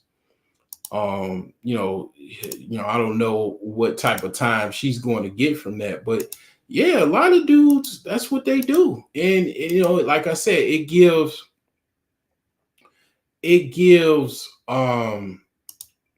men a bad rap. Other men that have money a bad rap. And it also gives women a bad rap, as far as a expectation. I'll just say expectation that men are going to spend exorbitant amounts on them, just by proxy of them having money. So the automatic ask is, I know you got money. I need you to spend X, Y, and Z on me, because basically I know you have money. And it's like, dude, I don't have what you think I have. I mean, I certainly don't have money, to spend on you, like that. So it's like, then you got, other guys saying, you basically a trick. You got money, I don't need money to trick. You need money to trick. I don't, and it's like, yeah, I mean, that's that reputation. It's just crazy. But it comes from so many guys overspending on women, and then it's a reputation that they get from it. Now, I don't know, maybe I'll do maybe I'll do a live or whatever, a video about what's the future of simping. I'm gonna put my Nostradamus hat on, and I'm going to, kind of look at the future of tricking in America. What does that look like? Because I mean, the thing is it's still a lot of money in America. America's still on top financially, but I'm gonna be honest with you. This thing is really getting rough. Okay, it is really really getting rough, and you know what I'm talking about. It's a lot of things going on. And it's still a lot of people rich on top. It's a lot of companies on top and stuff like that, but a lot of people are getting broke. A lot of people are financially, kind of going through some changes and stuff like that. And it's more and more people going through some financial changes and having issues paying rent, having issues paying a mortgage, and some people gonna do some strange things for some change. Some people gonna get down how they live because they don't want to lose, they don't want to be homeless. You know what I'm saying? And the thing is that that money is gonna be less money to trick, less money to simp. Some people, even are going to take their money overseas. Some people, the thing about the whole passport bros thing or whatever, where a lot of women don't really like it, even though they say forget them. We don't want them no way, right? But they're still talking about them because it's two tiers with that, with the whole passport bro thing. So yeah, they might not like the men that quote unquote talk about passports, and they primarily their content is on traveling and passport, bro type of content. But the thing what they don't like is just kind of very similar to the quote unquote microphone podcast guys or whatever, red pill guys or whatever, because those guys are putting other guys on game. They're showing other men, there's other options other than women in America. Like they're literally, like, for example, I never forget, like, I've been knowing about, Brazil and stuff for years, but I never forget I was watching, during the course of, I think the pandemic or around that time, I was watching One Master Teacher, and he had somebody on a live stream that was, I think they were currently, I don't know where they were. They were somewhere in an island. And that guy showed him sitting in the bed. He was in the bed with his woman and their baby. She was a nurse, and he was an American guy that was traveling overseas, that was living over there. Yeah, she was with her baby. They were with their baby, laying in the bed. When I saw that, it was like, it was like a laser was coming out of my eyeballs. And when I seen that, and I know other people were seeing that, and it's like, what? And then she was beautiful. She was, young. She was happy to be with this guy. You could tell it was genuine. And I was like, God, dog. You know what I'm saying? Like that vision, that was like, you know what I'm saying? Like, out of the quote unquote matrix. Like basically you saw out, and it's like, you know what I'm saying? I already knew this for years, but it was like when I saw that, it was like something that you needed to see, because it is other options. It is a lot of quality men. If you look at like quality, right? Let's look at quality. When it comes to men in this country, the men are overqualified. Like the men have no problem. A lot of men have no problem sitting down, going to work, taking care of business. You know what I'm saying? Coming home and knocking things out. A lot of men don't have no problems with that. It's an overabundance of men that don't have no problems with that. Okay. Um, but what the problem is that those men are underappreciated, right? So the women are not getting with them. So they're like in a situation where, kind of just, how things are in 2024 is, dating is very, very challenging in America, right? So if those guys, more and more of those guys start using other options, such as going over to another country or whatever, regardless of the guys that's um giving them negative comments, talking about them as if they're worthless or they're lesser than, they're going to still do that, right? And then the women, again, they're going to still do that. And the guys that's, kind of get, pretty much, you know um showing you what's going, what is involved about going overseas, you know those men, are going to make more men kind of, get their passports and all of that type of stuff and travel. And then that's just lesser options. That's an out for those men that normally would have had to deal with local, American women in their country. Because you got some guys, like it's some guys that I know, that I work with and stuff like that I met over the years. They deal with American women when they're in America, but they travel about 4 or 5 times out of the country a year. And that's what they do to cope. They just basically have their, they'll have basically people that they, women they know in other countries that they'll go and see, and they'll just have like a whole total different life. uh 3 or 4 times out the year they'll travel for a week or a couple weeks outside of the country for a period of time, and then go back home and work, and then just do the same thing over and over again. And they just, that's what they'll do. And then some guys, yeah, go travel and then move overseas.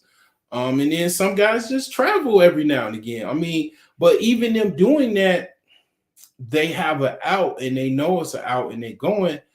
That just makes it even worse, because okay, what are the other options? Like you got guys that's, I really don't hear a lot of dudes talking about MGTOW or anything like that, right?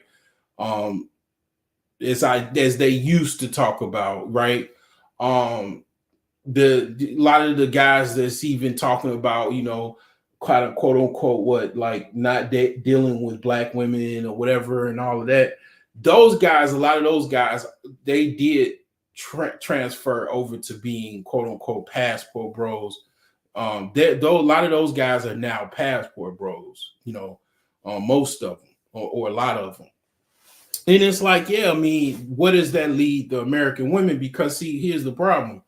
Because of the American woman's behavior and being spoiled, going to another country is challenging for her, because those men can't spoil her like the American women. Those women, they know the behavior that they give to their men in their country. They can't give that behavior over there. And they might even try, but then they're going to get into some problems. And Africa, they basically go caveman on them, you know what I'm saying? And then it's a totally different experience, like they can go caveman on them and then kind of get away with it, as well as other countries as well. What's going on, underrated? So it's like it's challenging for them to kind of go and kind of, because a lot of times our women, American women, try their thing is Anything you can do, I can do better. So they like, okay, the demonic spirit of not wanting to just kind of just chill, just sit back, chill, just get you a man, enjoy him, and just sit your ass down and shut up. They don't want to do that, so they just like, okay, well, he's going overseas, I'll just go overseas too. Or they already was going overseas, and then it's like, okay, well, where you have a lot of them, they have a challenge to, because their behavior, what I'm saying, the men, in other countries, they don't want to deal with that behavior, and they don't have to, and they're not used to that behavior by their local women. So the same problems that men complain about in America, they trying to go to other countries and bring that same behavior, that same demonic, because it's a demonic spirit. Ego is definitely a bad spirit. It's a negative spirit. Okay, because it kind of goes into, let's talk about the seven deadly sins. Okay, that ego is pride. That's ego is associated with pride. So it's like literally like one of the seven deadly sins. So um, basically they taking that over to another country, and the country knows about that. They know about pride and ego. They know about how American women are, and they can't. America fuels that. It fuels that ego because women have everything. Basically for them. They are spoiled in this country. They don't have to do anything, and then they have access to money more likely than men. It's easier for women to make money in this country than even men. Okay, women very much it's easier for women to make money in this country in a sense where they can use just the fact that they're a woman to make money than a man. A man has to, kind of be innovative and really work, to make money. In many cases, even get a woman to help them make money, in other avenues and all kind of different avenues. But yeah, it's like, yeah, that ego that they have, because of being very entitled, being very spoiled, um, having financial success, so on and so forth. They take that to another country, thinking, okay, forget the American man. I'm gonna just walk all over him. They go to another country, and the men don't have the money to really pay for them like that, no, or to provide a lifestyle for them, and it is no lifestyle for them like that. Going to a third world country that don't really have water and electricity like that. If they do have electricity, is like rolling blackouts or time blackouts and all of that type of stuff. It's a different type of living. It just doesn't feed off of that. That ego is not fed like it is in America. So it's hard for them to kind of do that. They can go overseas and get a baby, um get fuck good and all of that type of stuff, but trying to have some type of relationship where a man is going to take care of them and all of that type of stuff. If and the man can take care of them, but they require in most cases a certain level of submission and cooperation that a lot of American women are not able to give. So it's interesting, but I mean, as far as money, as far as financial success goes, you are supposed to, like, in the words of Kevin Samuels, I mean, just even I said that, when you make more money, you are supposed to do better with everything. Money is like a multiplier. You're supposed to have better situations, better, um, relationships with women, better opportunities with women, all of that, So when I see guys that have money, have financial success, and they still having hard times with women, and still even upset at women and shit like that, it's kind of tripped out to me. From a person that, I'm no longer quote unquote technically broke, but I don't have the financial. I still don't have. I don't make close to anywhere near $1 million a year. You know what I'm saying, or over. And I, I'm used to making things, meet with, 100 grand, 60 grand, 70 grand, whatever. I'm used to that type of money, and trying to do the best I can with it. And you just can just imagine somebody that damn near makes 10 times that amount, and you like, damn, you're still struggling with women, like, or you still pissed off at women. And I'm like, what the fuck, what the hell? Because I mean, that amount of money, okay, let's say you couldn't really travel like that. I mean, dude, you can literally travel in America. It's like places in America, you can dress well, you can have the best. Let's say you was overweight. You can get the best nutritionist, you can get the best um, basically um personal trainer, the best everything, the best supplements, everything, with that amount of income, with that amount of wealth, you know what I'm saying? You can get, um all kinds of things to enhance your life. And it's like, I just be wondering, like, I just be, I just be like, damn, like, I mean, it's not that I feel okay. Here's the thing, like, I don't lose hope because some dude that got a whole bunch of money is terrible with women. It's always been dudes that had problems with women. You know what I'm saying? Like, I mean, that ain't nothing new. Before I was born, it was dudes that had money that had problems with women. It's just, the thing is that you see where their problem is. Like, for example, it's a dude that, I know make a whole bunch of money, and he does, like I say, he's one of the Fresh and Fits clients. You know what I'm saying? Like, and you wonder why this dude still hate and resent women. He still, feels some type of way about women, right? Because it's like, yeah, I mean, who are you following?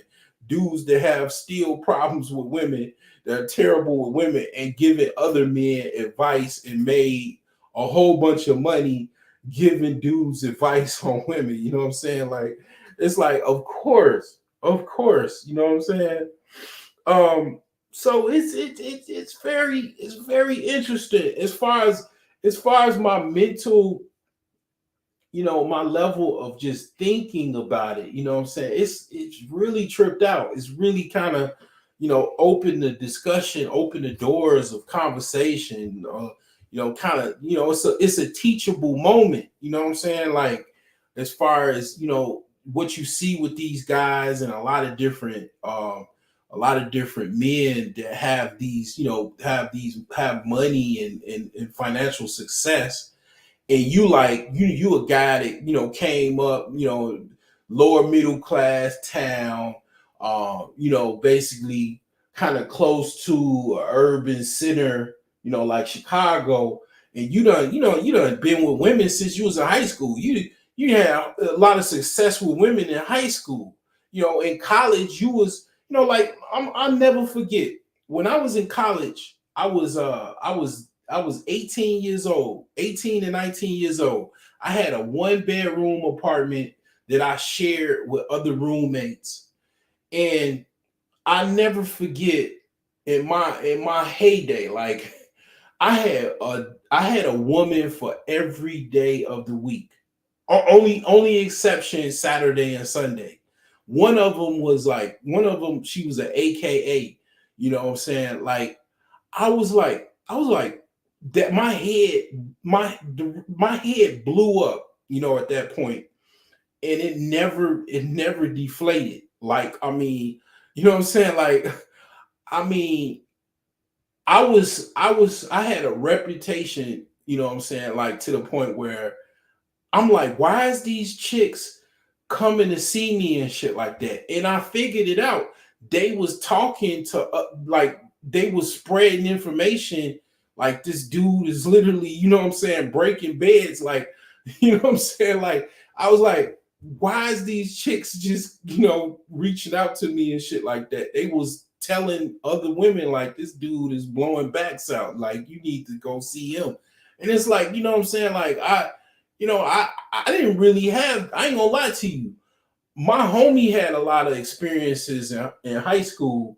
You know what I'm saying? I definitely learned from him, but I ain't necessarily had a bunch of experiences in high school like he did. I had like a little smidget of experiences, and I definitely went to college. Before I went away to college, I went to a community college near my town for a year. You know what I'm saying? I had a couple, experiences with women and stuff like that.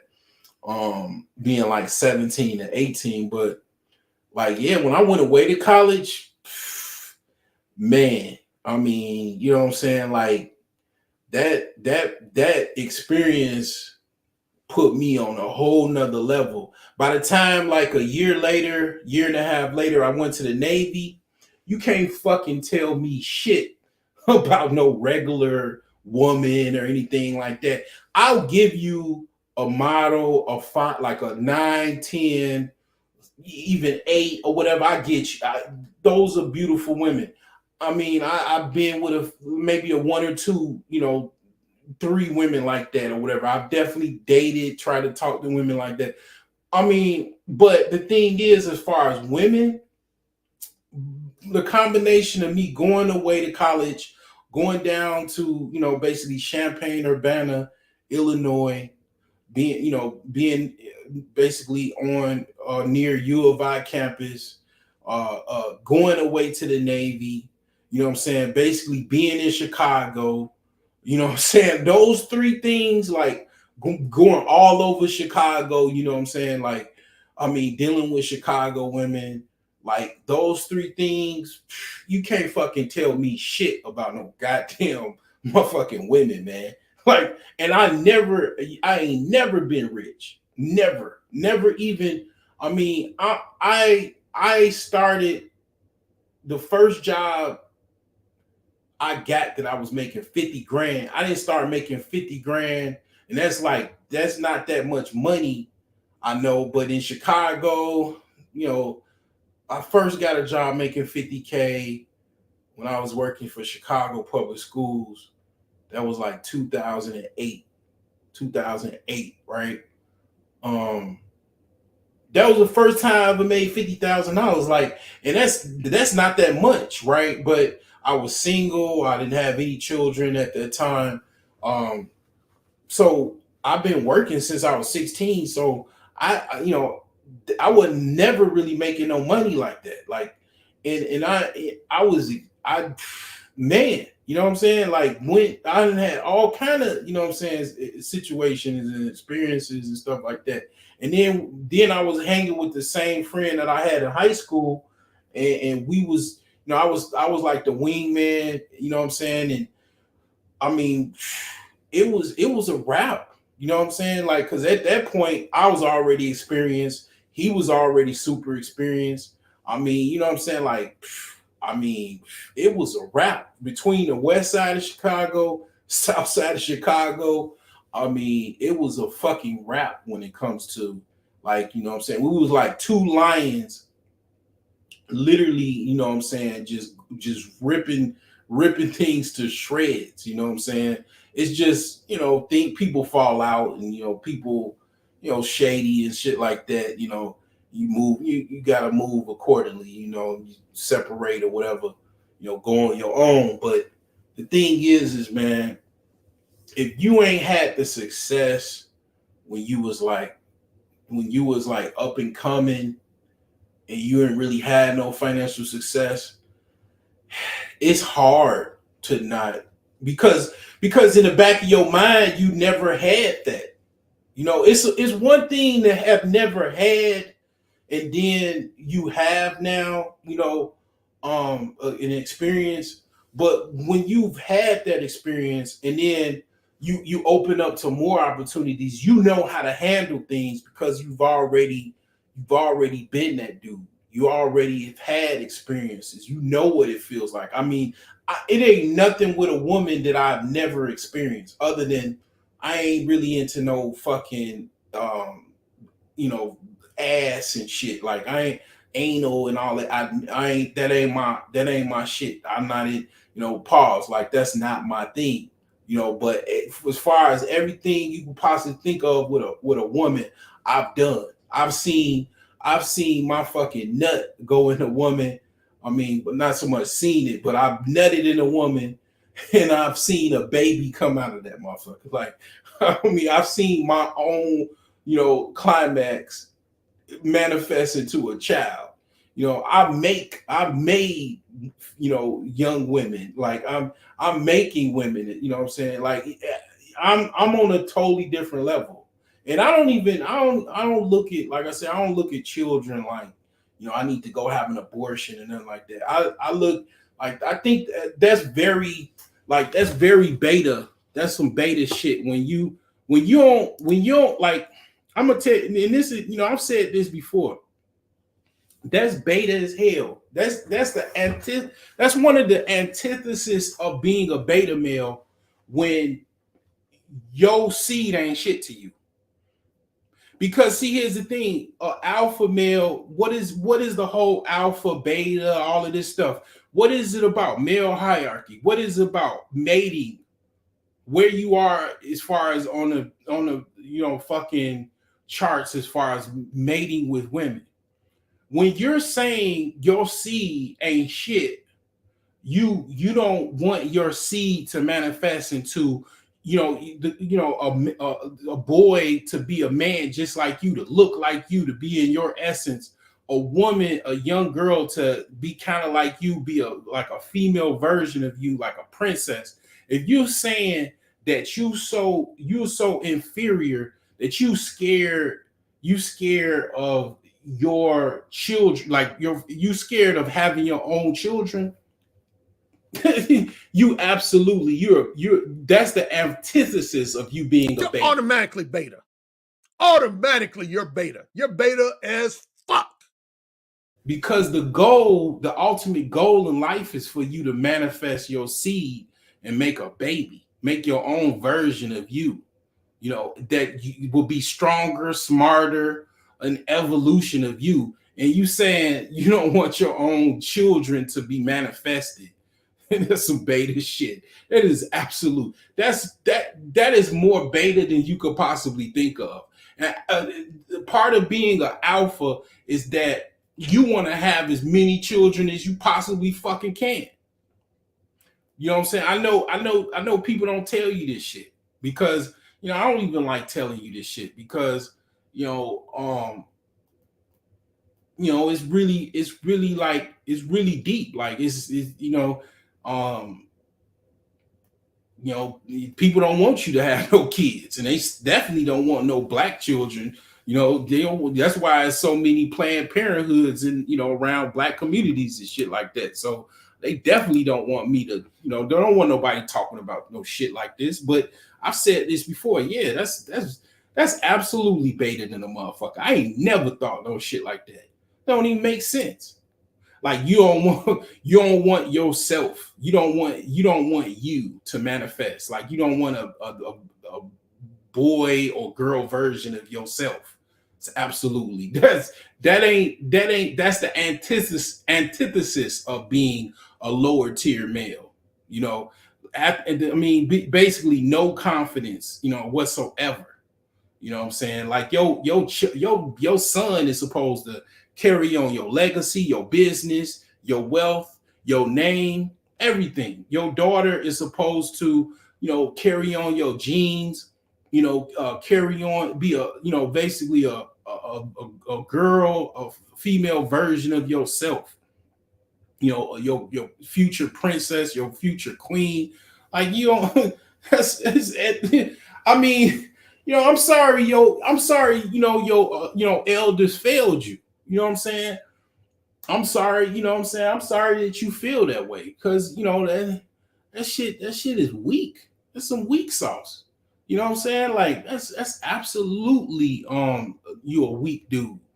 You know what I'm saying? Like that's absolutely, a weak man. Because I mean, your son also and your daughters, they supposed to take care of you. Who gonna take care of your ass when you get older? If you don't got no kids, you just out there. Everybody can just beat you upside the head, take whatever you got. You ain't got nobody to take care of your droopy, weak, can't barely walk, can barely move ass. People just do whatever the fuck they want to because you ain't got no goddamn kids. I was just playing chess. I lost quite a few games, but I'm gonna tell you something. Like if you ain't, what is chess? Like the movement of people. You know what I'm saying? On a chessboard in a battle. If you ain't got no pieces, right? What the fuck you gonna do? You gonna fucking lose the game of life. I mean, duh, motherfucker. What you need me to take my glasses off so you can see me? Like you're absolutely a worthless piece of shit. You're a lower tier. You know what I'm saying? Beta. Absolutely. And if you needed me to tell you that, I mean, unfortunately, I gotta make you feel a certain type of way. I was doing good, but I had to tell you. I have to tell you that. What I'm saying? It is what it is, but anyway, I had a good time, but definitely not a long time. So I'm definitely going to get off of here. I don't really know what's going to bring of this, but certainly I had a few people join. Not too many, of course. People don't. I'm an elite bougie bastard, of course. I mean, I'm not a bastard, but I'm definitely a bougie motherfucker, man. And I know people don't, people. I'm gonna be honest. Another thing here is this. I'm gonna leave you with this, right? When you do join no rent team, no rent, no mortgage, you can't say nothing about nothing. Do not go to work. If you go work a job or whatever, work a job, no job, whatever. Do not tell people that you don't have no rent or no mortgage. You have to blend in with everybody else because it's kind of like, okay, shout out to team, no saving minus debt. He calls people that's not in debt aliens, right? Well, when you absolutely have a situation where you own a home, a piece of property, and you don't have any rent or mortgage, and you just paying taxes, you like a land baron or whatever the fuck, you cannot tell people your business like that. You can't, like your neighbor should absolutely think that you're paying a mortgage. Should not tell them that you own your home and all that, because it's the average person. Most people are paying rent and they're struggling to pay their rent. A lot of people are struggling to pay their mortgage. You do not want to tell people at your job that you own your home and you ain't got no mortgage. Do not tell them that. Don't tell. The only people you can tell is people that don't have the same situation you in. They have to be team no rent and no mortgage for you to kind of pretty much tell them that. Don't tell people that are not part of the team that you don't have a mortgage to pay or rent to pay. Just don't say nothing about it. And if they be like, so how much is your mortgage? You could say basically, what can you what can you say? Like, let me think of something. Because I don't believe in lying, but Um, you don't have to say anything, but you can be like, I'm trying to think of something you could say. Damn it. Oh shoot. You'd be like, I don't know. Basically, it's prorated by, basically my home's value. So I think it's about, I gotta look at it. I think it's about 1,200 or 1,500. Basically say something like that. Like, my mortgage, I think it's about close to. It would be, and just say it would be. Let's put that in there. They ain't gonna pay attention to that shit. Just like it'd be like about $1,800 a month according to my house value. I think that's what it is. I haven't it's been a minute since I looked at the statement. It's on auto pay.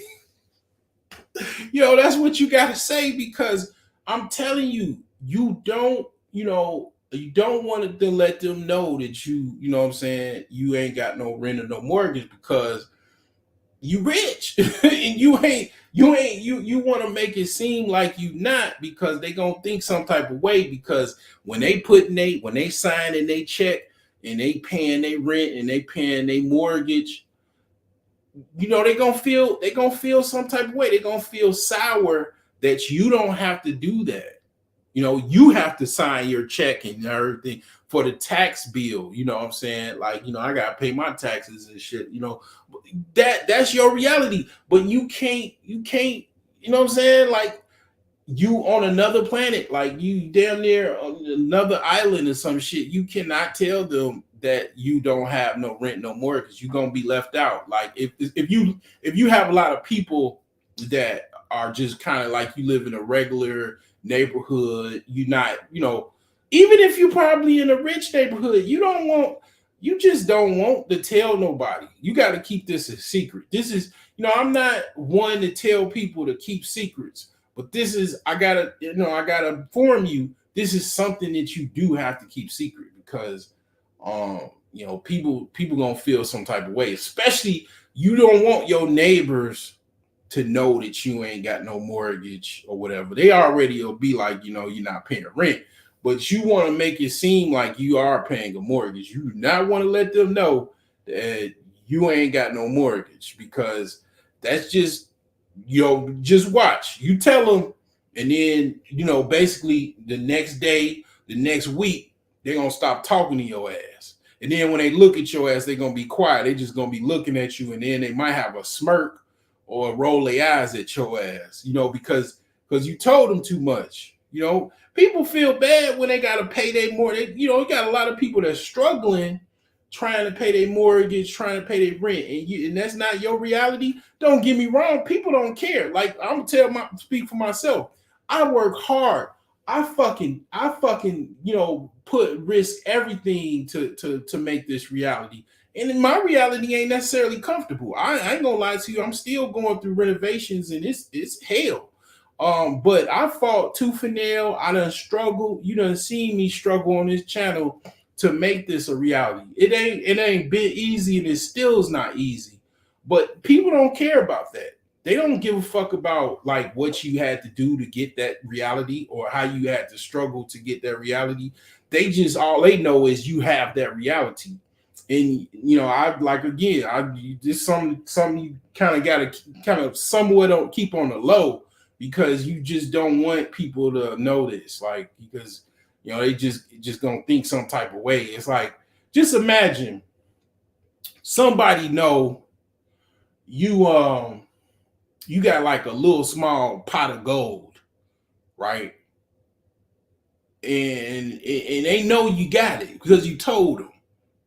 That's like it is. That's how it is having a damn house, and it's paid for, and they know it's paid for. You don't want people to know that. It's just that just what I'm saying, it's common sense. So that's just a reminder. What I'm saying, if you do join that team or whatever, if that's what you team, no mortgage, no rent. What I'm saying. So there you go. Have a good evening. Hopefully this helps some people out, give them some understanding,